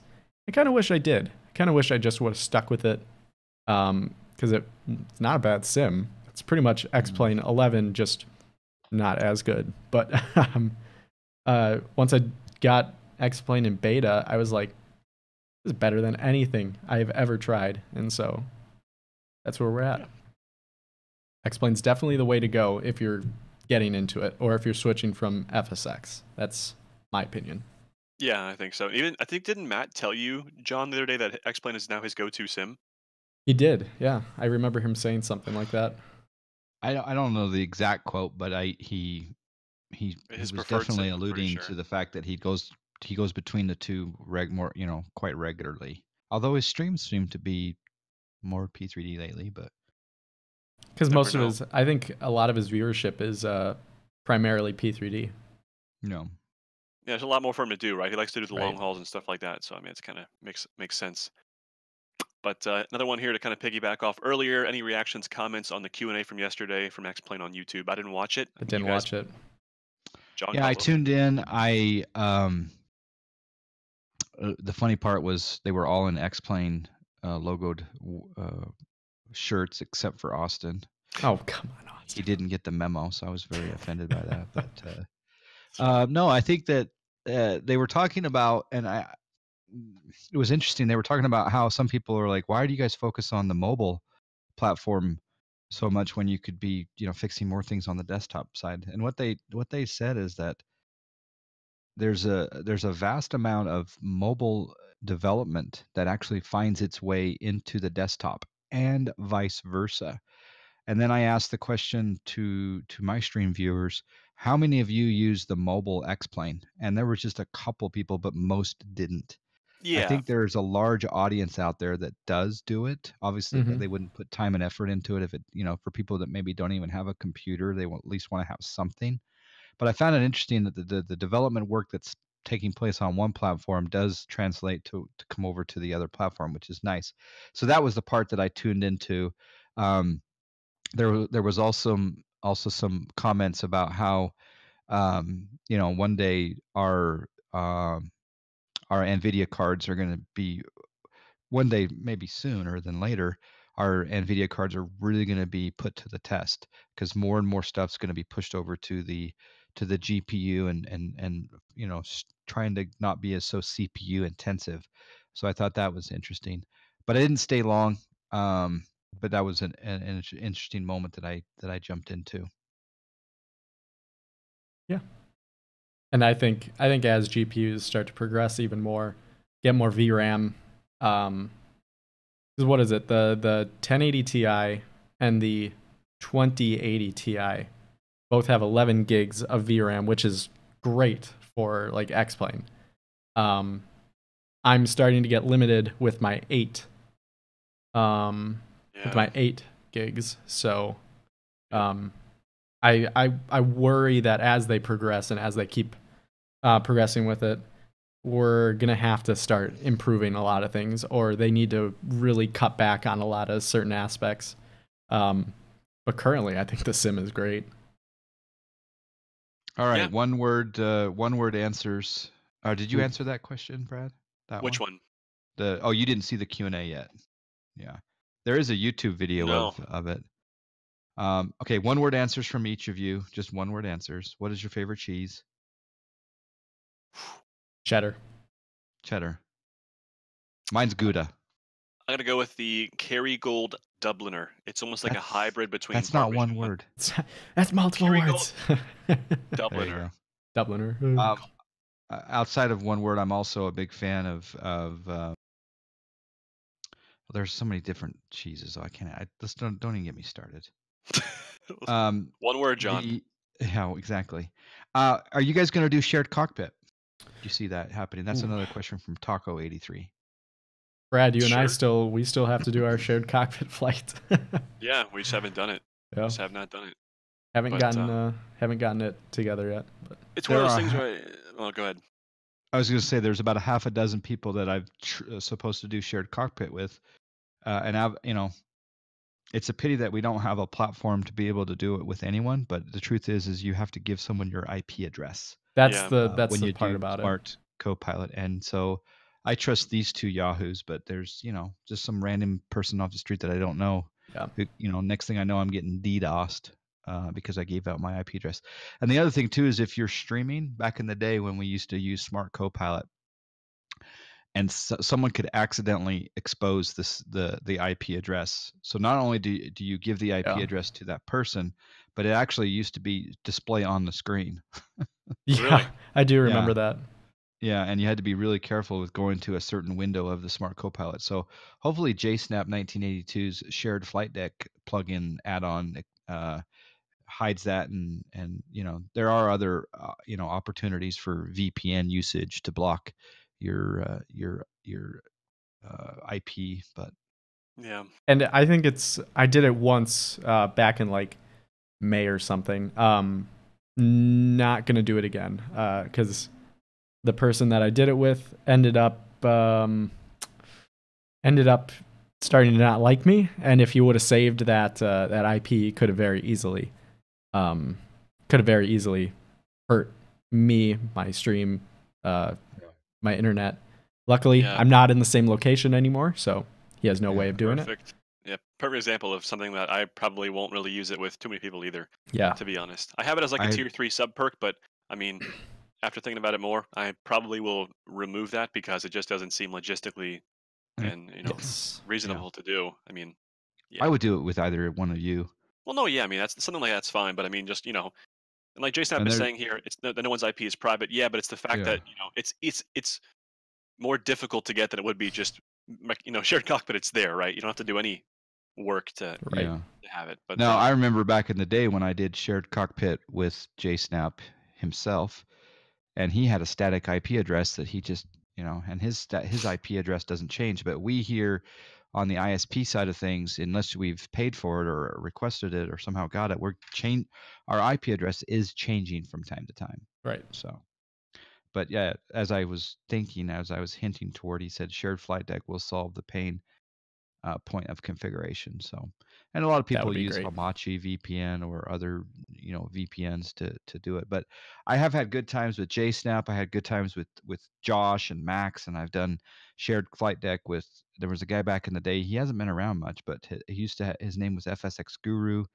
I think he changed it to XP Guru for a while, but he was a young guy from Norway. We used to do shared cockpit with. And there's others that it really does. I like to tune into streams that are doing it because it just adds it's another layer of immersion. So yeah, it's definitely fun. I mean, like just flying at Nico's and then doing like the crew ops in person. I mean, imagine yeah, doing that. It just alleviates so much work, and you can really enjoy your flight. You know Mm-hmm. what I mean? And it just makes things so much more. I mean, as long as you and the person work well together. So true. yeah. Yeah, it's a blast. It's definitely a blast. Here's another question from Embraer. Why are payware companies focusing more on mid-range aircraft instead of regional or long hauls? Quickly, of course, X-Crafts is working on all of their 135s, 145s, stuff like that. And SSG is also working on the CRJ7. So those are some regionals for you. Long hauls, 767 is up to date. 747 8V2 coming out soon. So let's kind of cover both of those. But I mean, I don't think they're doing it out of spite. I think it's just, what they are proficient at and what will make them money and what they know. Yeah, it also has a lot to do with popularity of the airplanes. A320, most popular in the Airbus family. 737, although it's Zibo does it. 737 most popular. Boeing 75 and 76 are the second most popular in the Boeing family that are still being produced. 727 and the 732, FlyJ Sims doing that. those were the top of the line. Those were industry makers back in the day. So I think that's why they go towards those. I love the classics. Like, those are great. I think it really comes down, like Brad said, what will make them money. 7.5 and 7.6, huge commodities. That's why they make them. They're big. People want those. A320, huge. Like, everybody wants the A320. Stuff like that. I also think that you have, I mean, obviously we want a really good 777 and 747, and it looks like we're gonna get that in the X-Plane side of things, because we have that on the P3D side of things. But I also think occasionally you'll have a plane come along where people wouldn't have said, "Ooh, that's a really popular plane. I think I'm going," I think that, or they will say that's not a really popular plane, but yet it made a very successful stream simulation product. The TBM.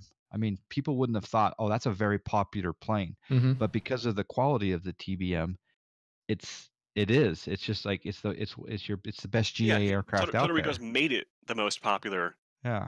Recent plane for X-Plane, right? I mean, so I think you don't necessarily have to go off the most popular, except when you're talking about the jets. Then you need to stick to those main jets with Boeing and Airbus. Yeah, of course, there's tons of data available, tons of pilots available to help you out with development. So you can't just say, I feel like doing, such and such for my next project, right? You have to realize, hey, do I have the assets and the resources to make it possible?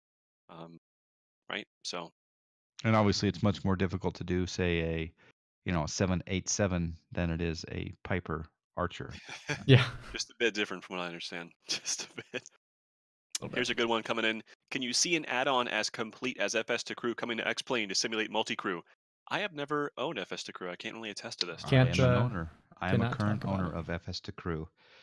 FS2 Crew back in the day was awesome for a person who didn't know how to turn on a Boeing. You could just talk to your guy next to you, and he would flip all the switches for you. It was a way of taking away the intimidation of a big jet for someone who was, I got it back in 2012, 2013, 2014 before I switched over to X-Plane. So I was a big on the bandwagon of FS2 Crew. I learned about it from Frugal. Frugal did YouTube videos on it, and I loved it. It was amazing. Do I think something like that will come to X-Plane? No, I don't. As far as the voice telling the plane what to do, we have plane command, but I don't think there's going to be. FS2 Crew took it to another level where it actually went through and did all of the overhead for the first officer side. It went through all the buttons and did everything, and it was also voice command. Jar is working on something like that, actually. Maybe as the tides shift more over to X-Plane, especially if like PMDG, gets on the ball and ports their aircraft over, FS2 Crew just may port over as well, maybe. But really, it's kind of a handicap because I relied on it and I could not even start the Boeing without it. So it's kind of a handicap in a way. That fun, but a handicap. Well, yeah, super helpful because like the same thing with me. I'd never used it, but I just bought the PMDG one day. I was like, you want to know what? Like I know like this is the bee's knees of a 737 for FSX, and I didn't know what anything was inside of it. Right? Of course, I just flew the default 737, but that would have been super helpful back in the day, knowing that I could have purchased something like that to help me out, as opposed to just going into it totally blind. But in my opinion, the best way to do it, because I was forced to learn everything. Yeah. So that was fun. Yeah.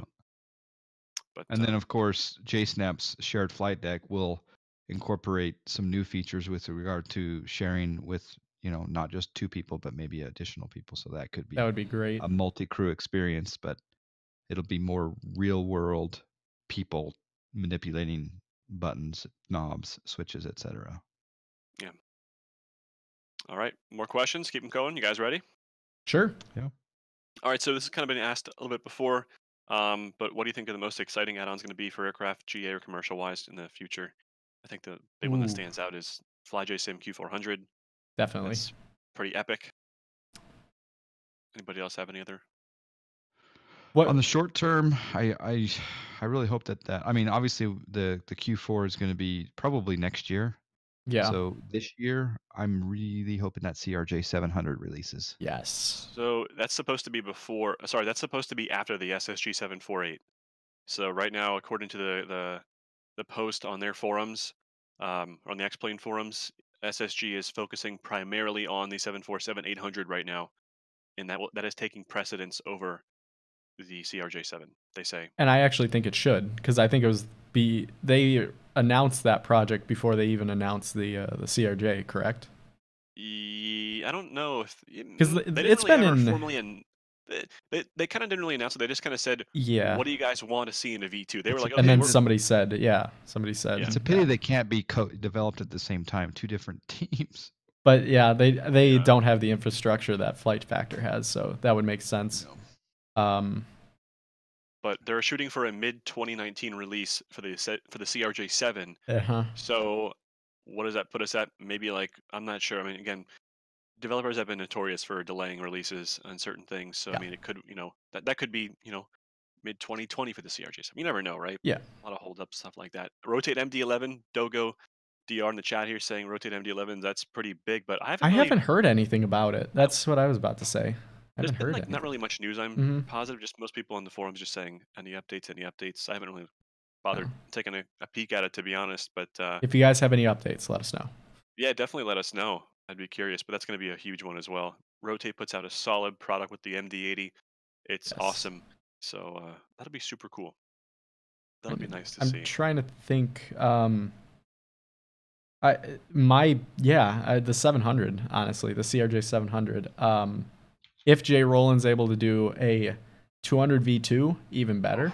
Yes. Even better. I'll be going off to an airline here in about a year and a half, and I'll either be 700 a CRJ 700 or 200 pilot. So someone told me that 200 development has just pretty much halted. that's kind of what I heard too. Yeah. Which is sad.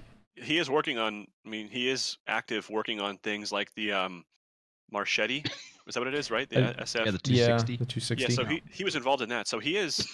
He's doing stuff still, which is good. He is alive and well from what I understand, but it's just not. I think he's just kind of saying like, I'm not sure if it's going to happen. Well, I don't think he does the systems, and so I think it was Philip that was doing the systems for the CRJ 200, and he's working more on things with Laminar than.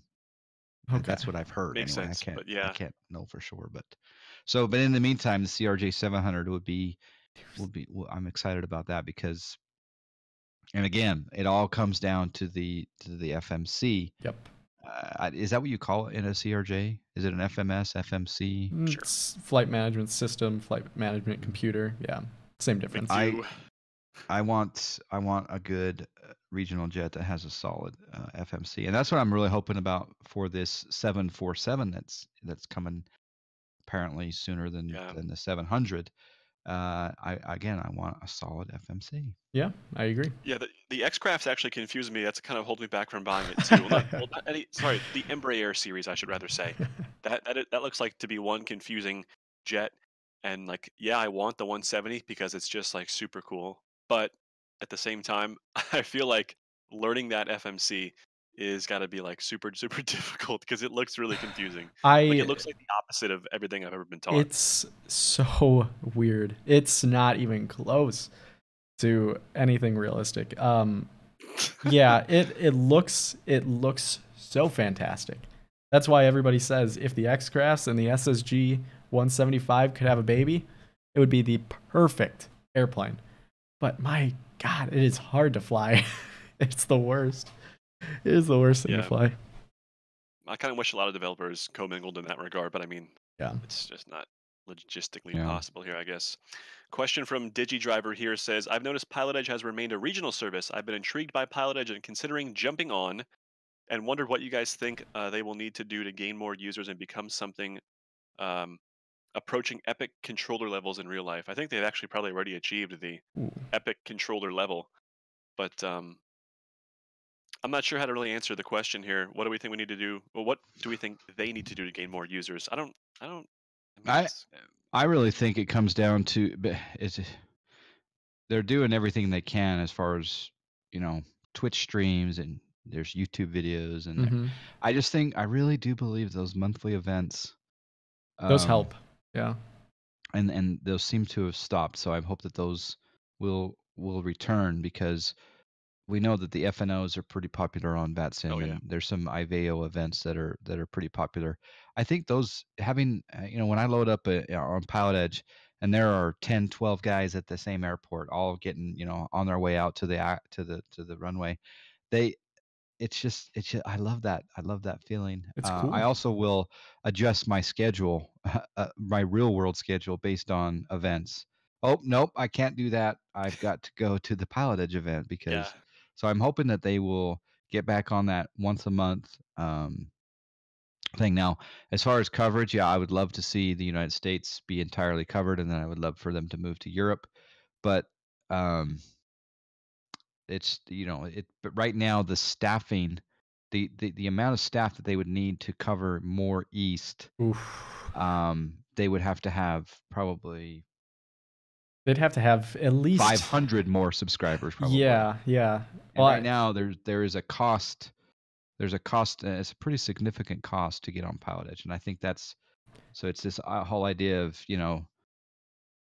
of subscribers versus geographic coverage. So I think, honestly, I think part of it is the subscription. What holds me back is the subscription. Yeah, you get a super discounted rate if you do the yearly. But I can't go and spend, I think it's $350 for the year subscription. I just can't do that feasibly. How much do you spend on 4 hours of flying in the Bonanza? Fuel, maintenance, all of it. Snacks. 20 snacks, yeah. And I'm talking about your loan payment. I'm talking about. I don't have a loan payment. It's completely paid off. Okay. All right, hourly. You're talking 4 hours in the Bonanza versus a year of Pilot Edge. Hourly it's probably about the same, yeah. But here's the thing: I would rather do that 4 hours of flying than a year of Pilot Edge. I don't use it enough. I won't use it enough. I'm not sure though you would use it regularly, even if it was free to you. Yeah, that's the point. I'm not sure. Yeah. And so it's not for it's not everyone's cup of tea. Yeah. If I can go, there's that side of it. Yeah, if I can go and do the same thing in my plane, 4 hours will take me from Grand Forks to Salt Lake City. That's the distance. I'll spend that $300, fly to Salt Lake City, because it's freaking cool to fly to Salt Lake. I just don't think that you're big on Pilot Edge. No, because the truth is that if they came out with a really good 777 right now for X-Plane that was like study level PMDG and it cost $200, you'd buy it. I'd buy it.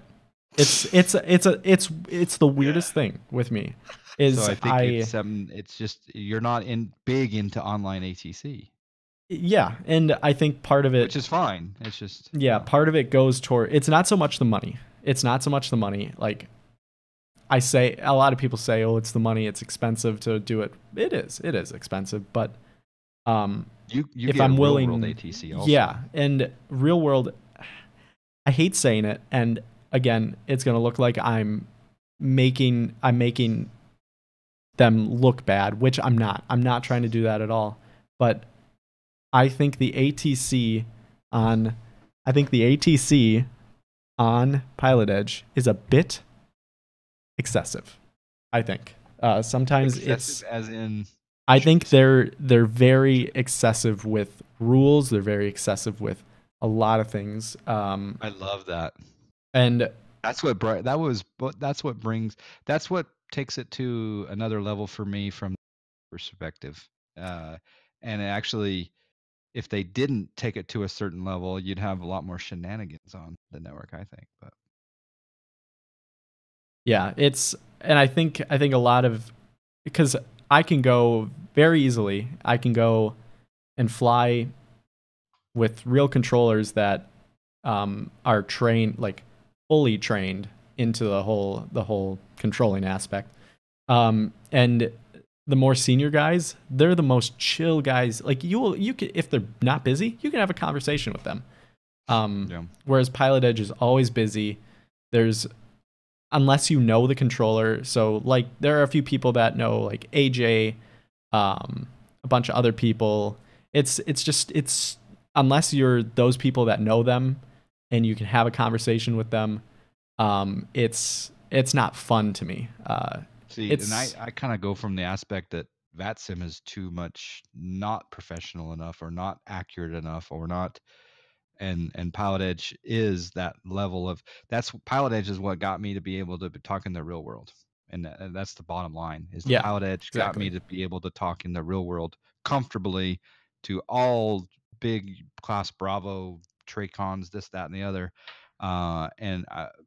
But I hear what you're saying, but I wouldn't have it any other way. But the thing is that if I was a real world pilot like yourself and I had that PPL, I would probably be out there in the real world flying and get my ATC feel from that and Yeah. probably not be as much on Pilot Edge. So. And again, it's But I think what you're addressing is what maybe is the answer to the question. The original question is that how does it expand? Well, maybe they need to listen to input like yours and make something on a like you even talked about it like a pay per go situation, where if you had if you paid a monthly fee to go to 2 group events, maybe you Yeah. would do that. That'd be fun.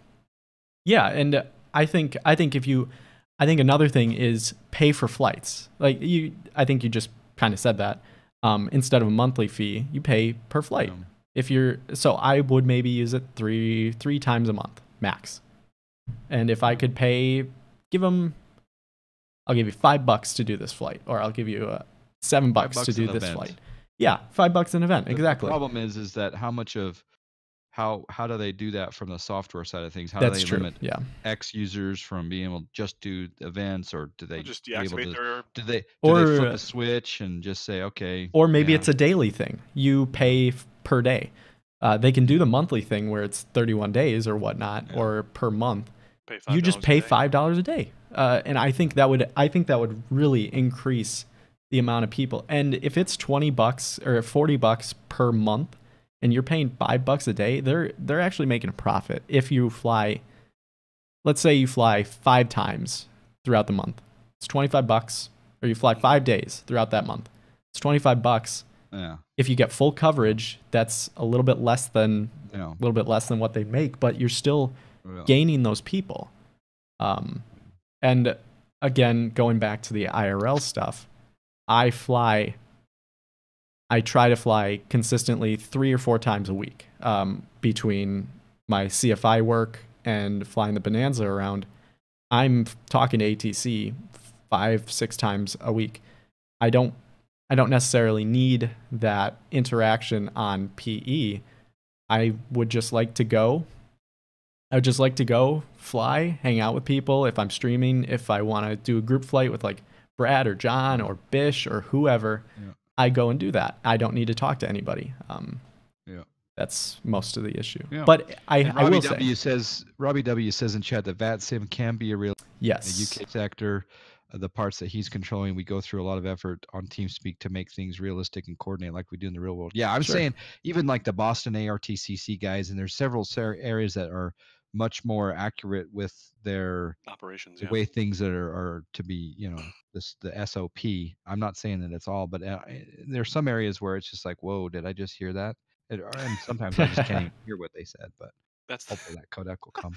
But yeah, no, I mean, we and the thing about PE is that we bring it up every episode too. So there's something there that adds something, and they've been around for what 5-6 years now, and they're making ends meet, and they're actually, I mean, you think about it, guys. We used to have just ZLA. They're expanding. That's great. Only ZLA. You only fly you could fly to Vegas to Los Angeles, and now we have all the Western United States. So which is awesome, because I would not have. I would assuredly have not have been a participant back in those days, because that's just so limited. You know what I mean? That's tough. I love flying all over the West Coast. I mean, the ortho is great. The weather is nice. What's not to like? You know what I mean? It's phenomenal having that access now. But anyway, here's a great question coming in. I can't answer this one. But rep packs now have the economy added. How much does the management costing side of the sim interest you at all? I think this is hands down John's question with an addition by Puck, given the fact that he does have to deal with management cost in the real world side of things. So Yeah, I think it's nice that they've added that feature. Unfortunately, though, it's still, it's kind of like my understanding is it's kind of like the TBM.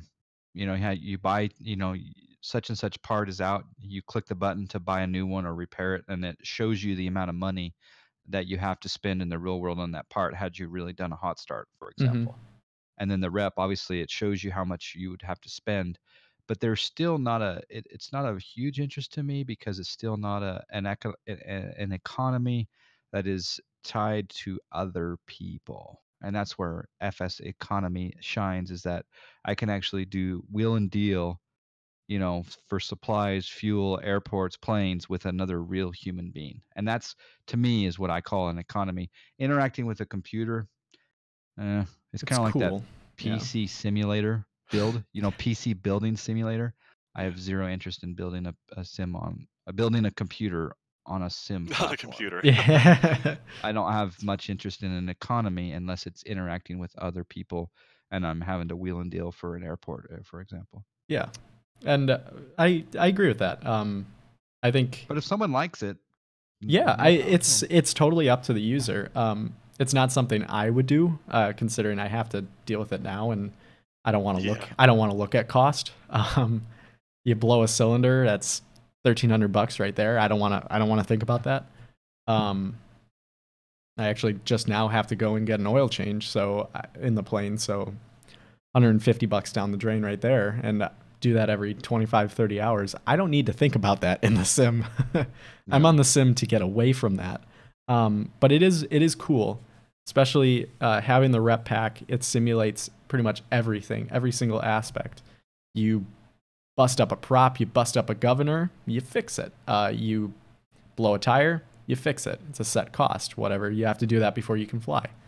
I think that's really cool about it. The cost part of it, nah, I'm not a fan, but that's just because I have to look at it and think about it IRL. That Yeah, makes it's one of sense. those things where it's just one of No. those things that I get that. Yeah, same reason that real pilots don't always want to use Pilot Edge too, because it's like There you their go. day job, right? Talking to controllers, Yep. one of those types of things. Yeah, I get that. Of course, I can't add too much to that because I don't own rep packs. That's the lie. I actually do own a rep pack now.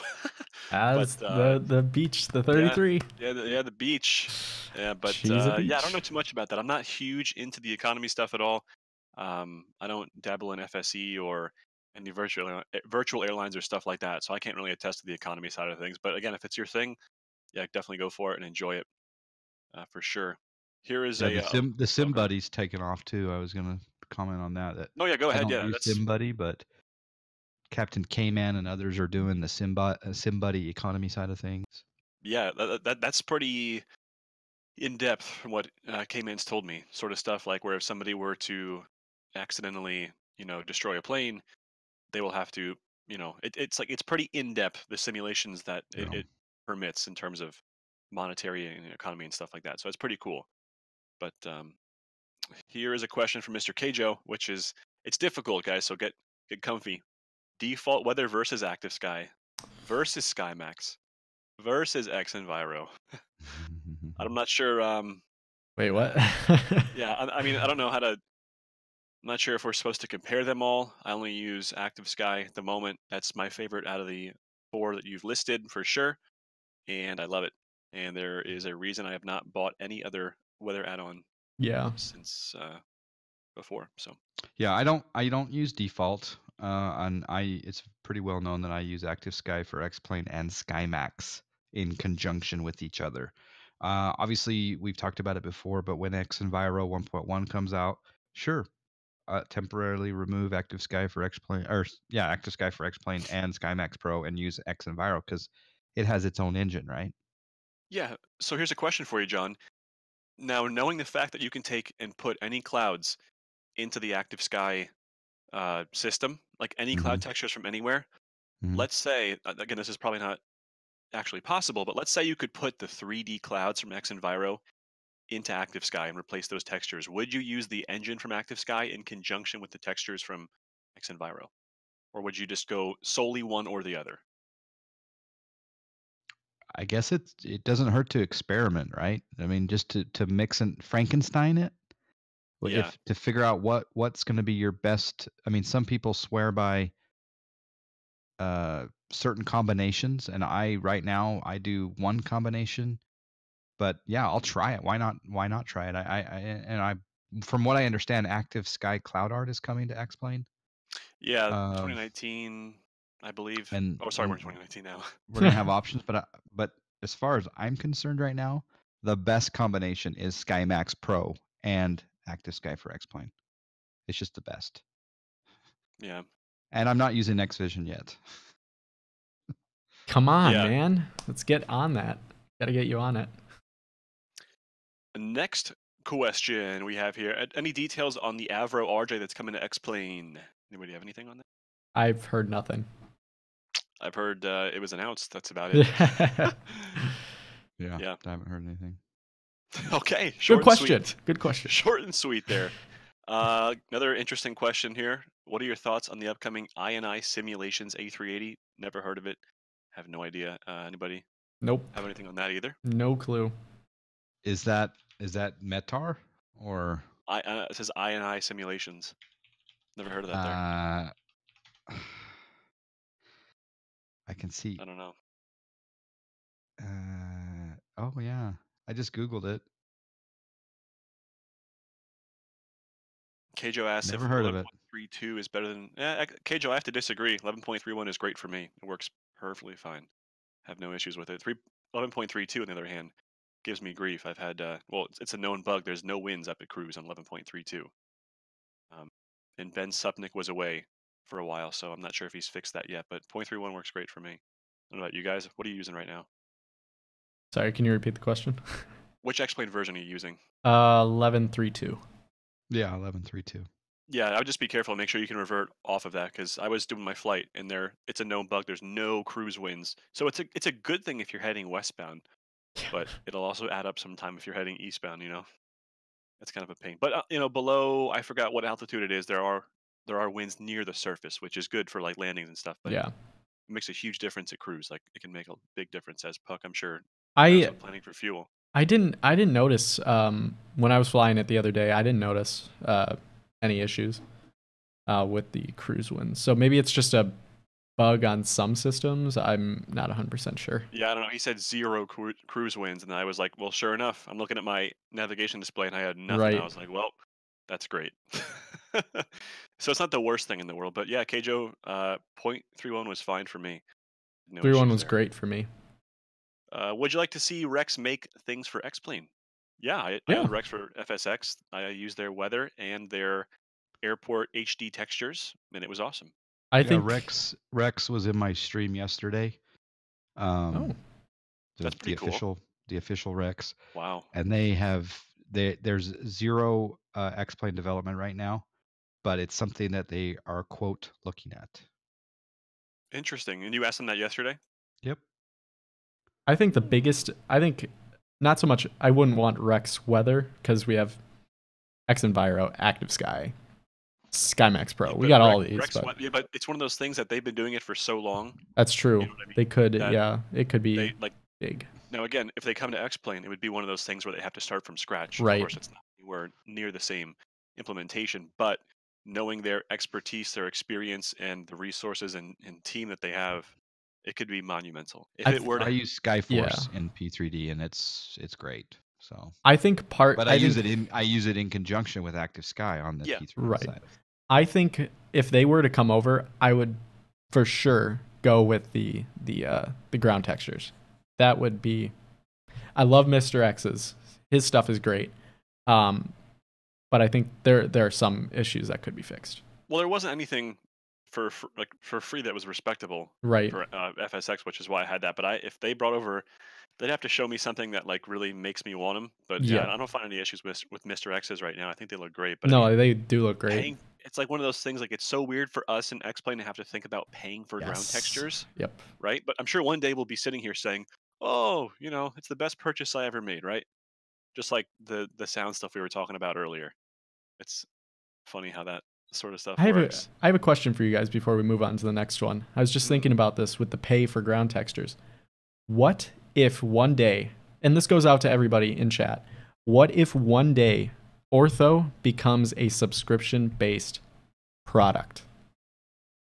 Loaded question. What do you mean? Are you paying per tile? Are you You're paying you're paying per month to use the software, not to get the pictures, to use the software. To use the software, and you're paying. I think that would be. Is that technically would that be illegal? I don't. No, I mean, that's if you're not paying easily, for, it's definitely illegal. well, It's not. Yeah. but the problem is the development of the software to convert it all. I feel like that's the part that they could monetize. They can't monetize the photos, the photo scenery, but they could. Yeah, they would still have to give a cut or something. That'd be really weird. It'd be a But then weird, again, yeah. It'd be a weird. you'd have people who would just download. You'd have like one guy who would just download a hard drive full of Ortho for the Yeah. whole US and then send it to their friends. That's It's true. not like- Yeah, it's know what I very mean? easily. So that would be more hassle than it's worth, but you'd make a ton of money, I'm sure. But that's one of those things that you're taking. It's been free for so long, Mhm. and to tell people, well, sorry guys, it's going paid. That would be like It'd be impossible. riot-worthy. Yeah, it'd be Yeah. impossible to do. So okay, know. so that answers the question. It probably wouldn't happen, but if it were to happen, if there was a way to make it legal, would you go for it? Would you do it? No, No, I you say it did. now, but I probably. I mean, it just really depends. But I mean, that's tough. That's a tough pill to swallow. But I mean, it's so worth it. But But you wouldn't do it. a subscription service, no. But maybe like a one-time fee. Sure. I don't know. Sure. Yeah, if it was a one-time fee, I think I might be able to pull that. But by the grace of God, please do not ever make that a reality. It won't. It won't. Yeah. Thinking about Please it, don't. it probably will never be a legal thing. All right. Next question. Next you guys ready? question. Always Always ready. Trip Taker asks us this question live on the stream. Thoughts on the honeycomb throttle and yoke coming into the market? I'd probably get I'm the excited throttle. to see it. Oh. I'd probably get the throttle before the yoke. Yep, I will be doing the same when it comes to the market, and if the price is still set at what I last heard it was going to be, maybe things have changed and it is going to increase, but I can see my immediate purchase again after at least hearing some reviews from people and stuff like that and seeing some videos. I would probably get the throttle first because it is way more um, of a utility than the yoke, because you can do airliner configurations, general aviation configurations. Like it's a pretty large piece of equipment that has a lot of features. So I would Agreed. go with that. But yeah, John's. I won't be getting the yoke just because of the real estate of the desk. Yep. That It just takes up too much space, and I don't want to remove it. And that's what I love about the Thrustmaster on the Monster Tech mount. Just kind of out of the way, it frees up my desk. It's cool. The throttle quadrant does look a little bit larger than what I'm used to. Definitely. And I use the Thrustmaster throttle quadrant, and I have,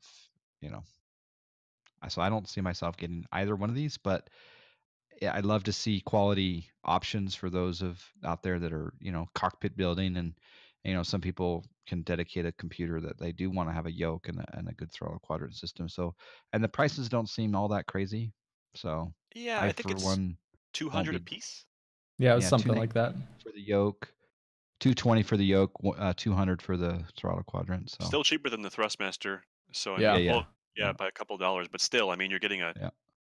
The problem with the yoke though is you're committing to using the yoke. Now I flew the Airbus with the yoke for a while, but you're not going to be playing DCS with that yoke. I certainly hope. But Yeah. hey, if you have the money, I mean, give it a shot. You never know, right? Yeah, I just that I want to be able to reach to my keyboard and my radios and my Stream Deck and my, and that Yeah. yoke is just in the way.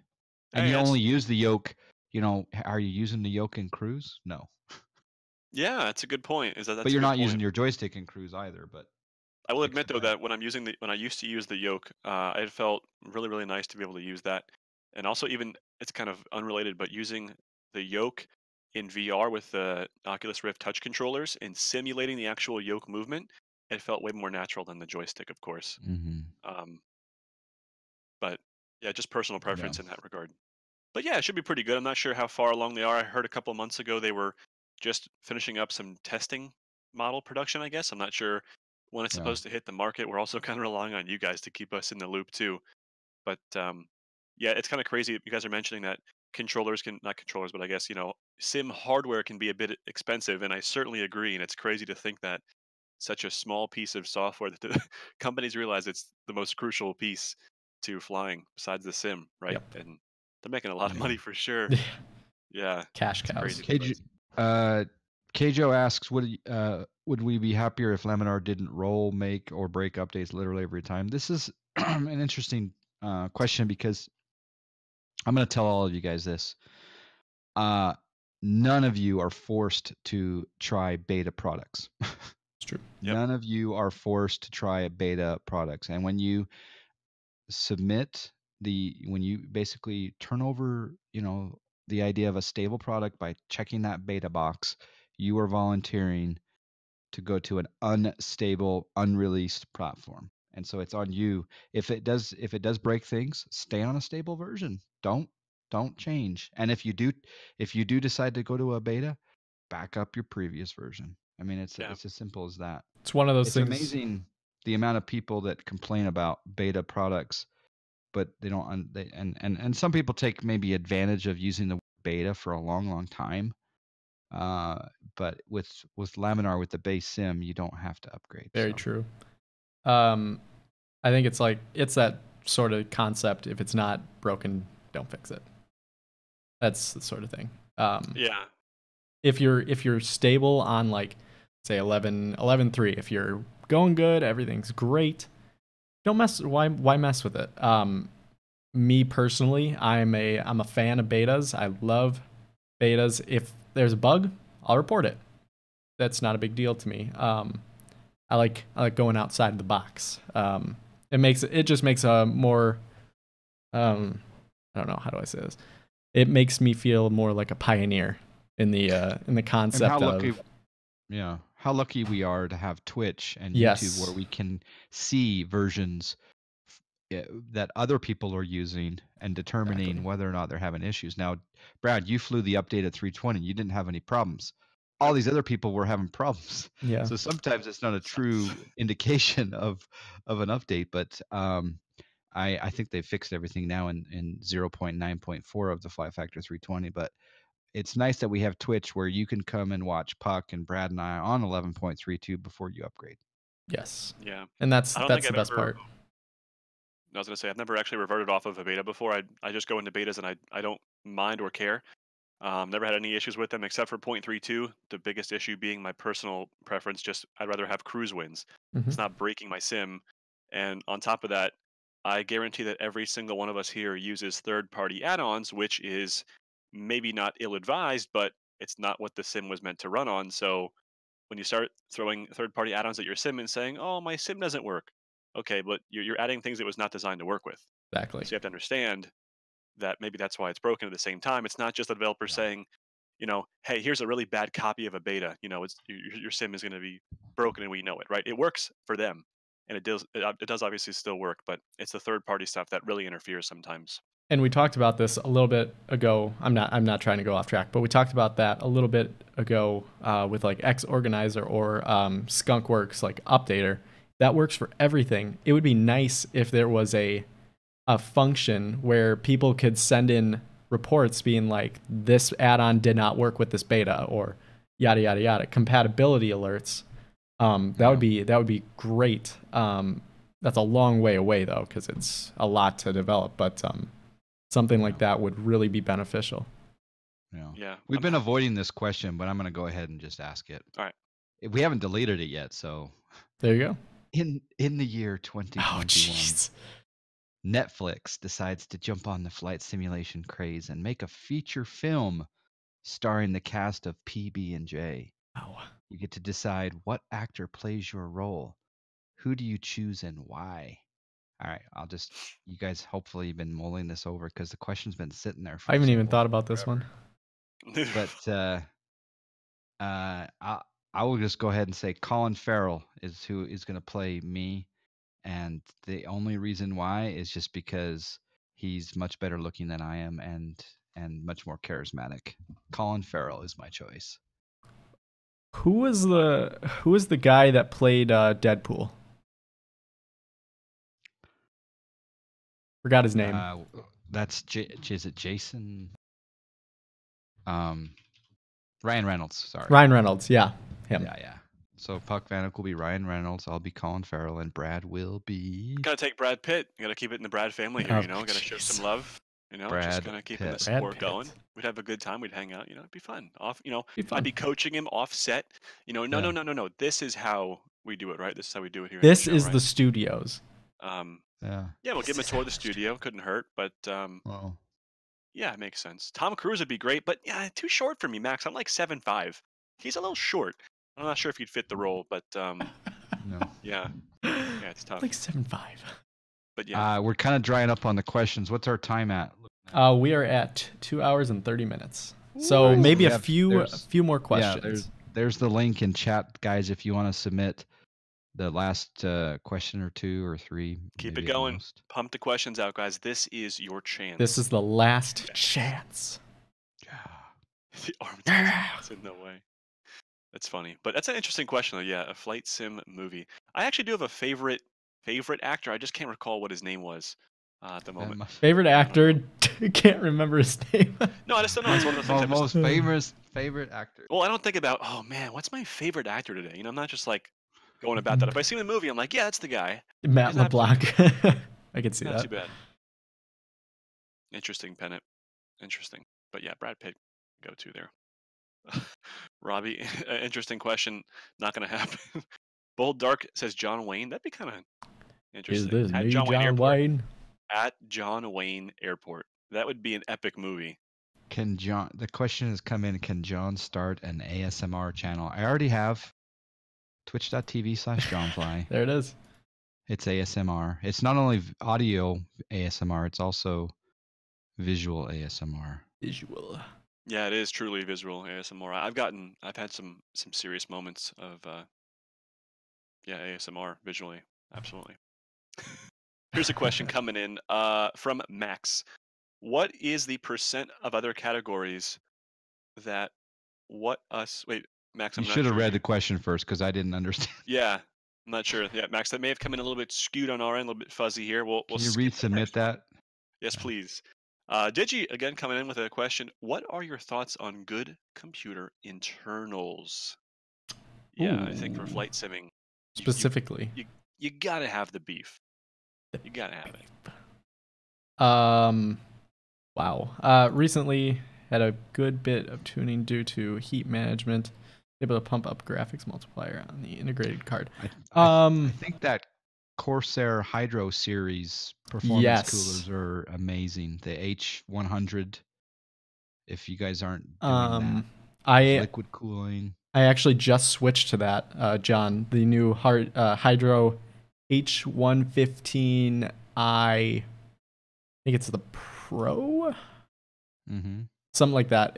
Fully RGB, whatever. That doesn't matter to me that much. But it's a 280 millimeter. I don't go past like 60 anymore, and I'm overclocked to the max. A lot of it, yeah. Corsair's great. Their cooling is pretty good. NZXT has some good stuff as well. That's Brad, what I just bought, and it was amazing. That's what I thought. Yeah. It made a huge difference. So it's not just about the components that you have, it's how you run them, right? It's how you run them. And yeah, airflow and heat, that is like just, that'll stop you dead in your tracks. Like just completely destroy you, as you've probably seen through my own streams. But I mean, even I just bought a couple of fans 9 months ago, a couple of Corsair fans. I think they were maybe like $30 total. And just adding those, the airflow, it completely shifted.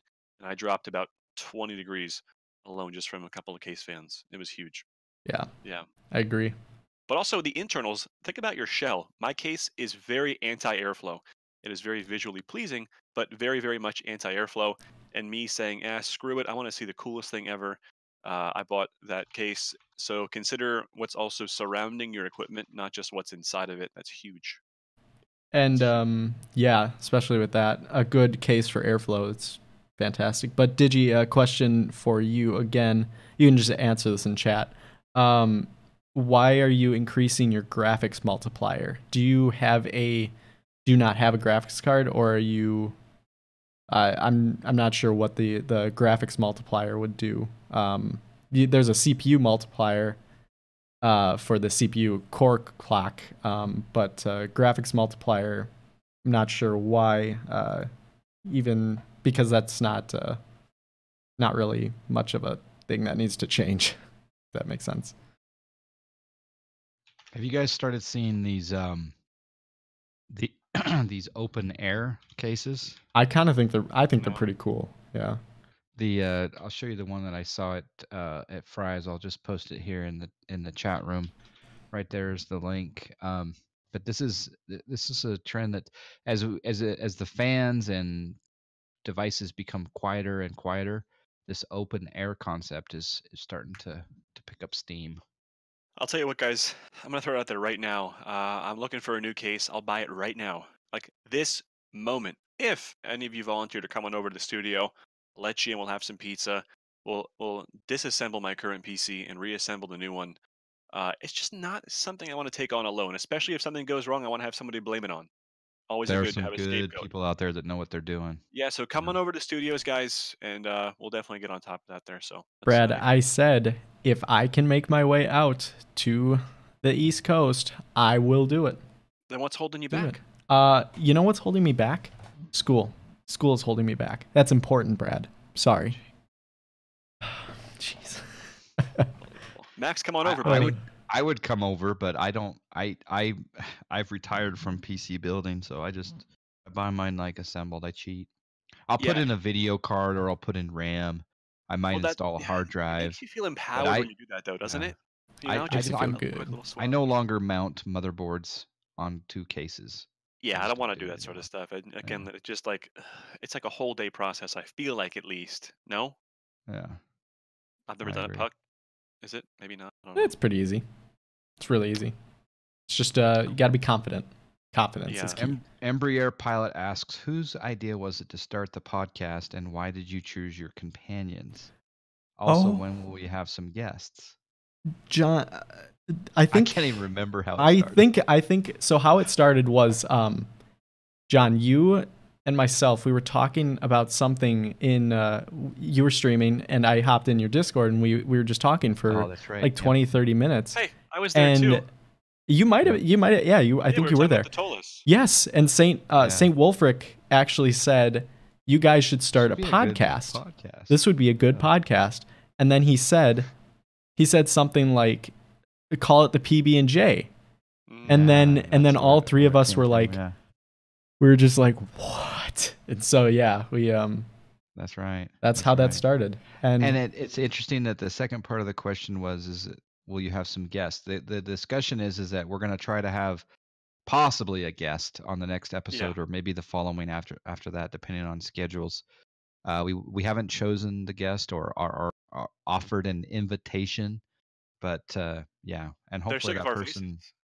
Yeah, I think we can get someone on here, and I don't know where we're going to put tricks him up our sleeve, guys. On the field, but we've got some tricks up our sleeve. Let me just tell you that much. And the guests, when they come onto the Puck Vanek stream, they're not going to have a question mark on their face like I have. Okay, so they can only see it if they put their cursor over the screen. So I've had it on my face the whole time. What? I don't know why. Yeah, you can actually disable it. You know that, John? If you go down to the lower portion where the Streamlabs logo is, you can just simply. But everyone has to do that, because these 2 over here look much better if you are able to look at me. Scoot left just a little bit, maybe to your right, then you'll be good. Well, I think it also depends on how big the screen is. So I'm not a fan of these overlays, is what I'm trying to say. I'll get rid of it. I think they take away from a stream. Puck. I'll get rid of it. Good question, Embraer Pilot. We got time for a few more? Questions? Yeah, sure. Okay, so Max's clarification was, what is percentage of other categories on Twitch that come in and watch channels in the flight sim community? I've seen upwards of like 10, 15% from one ASMR. Fortnite, I think it was like 10%. Are you talking about in your statistics? Like in On your the s- statistics, yeah. Yeah. The, Oh, okay, personally, yeah. personally. I think That's it's a good gotten question. I think it's gotten lower over the last few months as Fortnite started to die. Now with Apex Legends, a lot of people are coming from there and they're like, "Ooh, play Apex Legends," and something like that. Yeah. So is that in the statistic category? I If think you go to your it's dashboard, you can yeah, see from what Oh, okay. other analytics. Yeah. categories Yeah. people watch your channel from. I don't know. And what does I don't that mean? Like, how do they It come? means what do you share and comment? What do your viewers watch besides your Oh, Right. category? okay. What else they Okay. share and comment? Like what else? What other categories do they watch? Yep. Which actually gives you a pretty good demographic on the age of your audience, It does. things they like. But yeah, very happy to report in my channel. I think we're below 5% Fortnite viewership sharing. So let's keep up the good work, guys. You're doing great. Lots and lots of ads. There it is. Apex Legends. Have What's you that? so it's like it's a Call of Duty looking game. It is like a battle royale like Fortnite, but it is a lot better. I'll put it that way. It actually has like 10 times the amount of people playing it within the last 2 weeks than Fortnite did when it launched. So think about that. That's crazy. Just Chatting is one that's on my list. That's probably because of the The stream, stream. the podcast Yeah. stream, Yeah. whatever it is. And Tom Clancy's The Division 2. Interesting. Oh, Wow, that's that actually a just came pretty- out. That just came out too. Wait, Yeah, what? Really? it's Yeah, Division 2 just came out? it came out a little bit ago. Yeah, interesting. I got to get playing on that. Or just Hey, in what else beta. was- It's in beta. You guys mentioned something else that just came out before too. What was it? The Active Sky update, right? You said it was beta 3 now? Beta 3, yes. Yeah, Yep. Interesting. beta Yeah, three. that's Service Pack 1 beta 3. Yeah, that's the one. Yes. Yeah. That's the one. But yeah, what a unique statistic to look at, right? Yeah. It's just kind of cool. Just to see It that. allows you to see, it allows you to be a little bit more like we said at the beginning of the stream. Somebody asked about how do you become a good streamer. Knowing your audience. If you're able to have like that sort of thing in common, like I play Apex Legends now. I really enjoy it. I play that on my free time, and if I can now go in and see that part of my stream or 20% of my viewers are watching Apex Legends, playing it. I actually got a few people to do it. Numbers. You might, if you can talk about it and whatnot, stuff like that. It's pretty good. And I just looked at my stat. It's about 20% for Apex Legends, and I played it 4 or 5 days ago on stream, and I got about 20% of what my normal viewership would be. And so it's a really cool statistic, and it gives you kind of a thought to it. If that makes sense. Farming Simulator is not listed, Really? which is to be expected. Um, All right, so we'll do some quick ones here. We'll call this the flash round. We've already answered this question before, but if you were to be an IRL pilot, which carrier would you prefer flying? Well, you said carrier, but then you said Airbus or Boeing. Okay, so quickly, let's do the carrier. So if you were right now to be just magically handed a particular brand carrier, not Airbus or Boeing, but carrier, who would you go with, Puck? What airline? Delta. Delta's Delta, really okay. they've made some increases. Delta. And for Delta, Airbus or Boeing? Well, Airbus. Airbus for Delta. And Brad, carrier? United. course. United, 100%. and then United. Boeing, obviously. Okay. Yep, United 777 out of Newark. Yep, that's all she wrote. Thank you. I would say for me, it would be Hooters Air. And no. On a serious note, just because I've kind of had an inside track to Southwest, I'll go with Southwest 73. Yeah, isn't that weird how we're all Boeing oriented, but the difference there. Yeah. Yeah. Even though none of us, maybe none of us truly know the culture inside the airline. Maybe you guys do, but of course not as much as real pilots do. But it could be just gut-wrenching awful, right? But we're just like, yeah, we Yeah. like that. It's like in a sports team, you're like, we like that airline, right? But the pilots could be just totally miserable when we never even know it, right? It's true. Yeah. Funny. It's true. Pennant 9 asks, what is the best GA aircraft? I think we all agree that TBM is the TBM. best GA aircraft. Yep. Yeah. And then I think this could potentially be the last question, but and I'll throw this out to you, both of you. How long do you take to do your hair before the show? Oof, Brad? it's not easy. Usually, I mean, when you think about it, maybe 30 to 37 seconds tops. I think I maybe 42 seconds tops. Oof, I love got the you beat, gel. John. Yeah, I yeah. got you beat. I might But that's be. only if, like today, if my hair gets a little bit longer, it takes a little Yeah. more time with the gel up top. So yeah. I normally have 2 people in the studio just for hair alone, but whenever if they take a vacation or whatever, it's just down to 1. It's It's a not Sunday. easy, right? I It's only a have Sunday, 2 right? hands, okay? And so it's not exactly an easy feat to How long accomplish, for but you, we get it Puck? done. Get it done. You know, it kind of depends on the day. If I'm going out for like an interview, or if I'm going go do some marketing or whatnot, maybe I'll put some gel in. It might take me a minute. On a day like today, get out of the shower, go over to the sink, quickly blow dry, and that's all she wrote. Maybe, That was my Hair? next question. maybe is, about do you use 25 a hair seconds. dryer? Yeah, I do. Yeah, because Yeah, I don't. I have curly. I don't I have think super Brad does curly either. hair. So if I don't, it'll either lay flat or I'll get like curls on the edges of my. Okay. Why do you blow dry? Oscar's music playing. Oscar's music playing. That's funny. He's like, I'm Funny. done with this. That's I'm done with great. this question. This conversation's think that- baldest. I think that wrapped up the entire queue. So. Yeah. That's the cue. All Everyone, she wrote. that's all she wrote. This was the longest episode so far. So glad you all could join. Guys, your Twitch, YouTube, whatever. You can Take it find away. me twitch.tv/Johnfly, JONFLY, not JOHN. And you can also find me on YouTube. Just search Johnfly. It's got a lot of great videos. You're pretty big YouTube presence as well now. Big guy. Big pretty YouTube just guy. Mostly throwing up live streams, highlights from live streams. But yeah, it's People like that. yeah. People love it. Brad? Brad M, for me, Brad M, as the name implies. Also, don't forget, bradmstudios.com. Tickets on sale now for the studio tours. Book advance. I can't say that, they're going to be on sale for long. They sell out quickly. Go over there, get your tickets right now. And yeah, that's it for me. And you guys are in my channel, so Puck Vanek. I got a few videos on YouTube if you look down below. It's like 2 or 3 videos. Posting IRL stuff as well.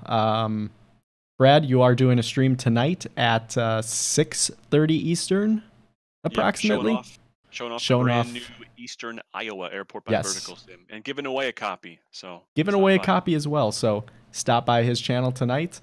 I hope you guys enjoyed. We'll figure out another day when we'll get going again. Probably be another Wednesday. Thank you all for being here. Thank you for your questions. Really do appreciate everything you guys do for us, supporting all 3 of our streams, the podcast, everything. Thank you everybody that followed, subscribed to me personally. Namaste. Love you guys. Take care. And actually, hang on. Who should we host? I think I got one guy in mind. Top of my head, Brad M. I was actually looking at Mr. Joe. Arizona Yeah, Aviator host double A. because he he's is in a, flying the Beechcraft F-33. Bonanza F-33. So everybody, With Active Sky for X-Plane. yes, That's an and he's inside job. doing a GA around the world, which we talked a little bit about earlier. Everybody, Yeah. have a wonderful rest of your day. We'll kick it on over to him. Say hi. He's a really cool dude. He's really awesome and nice. Take care, everyone. See ya. See ya.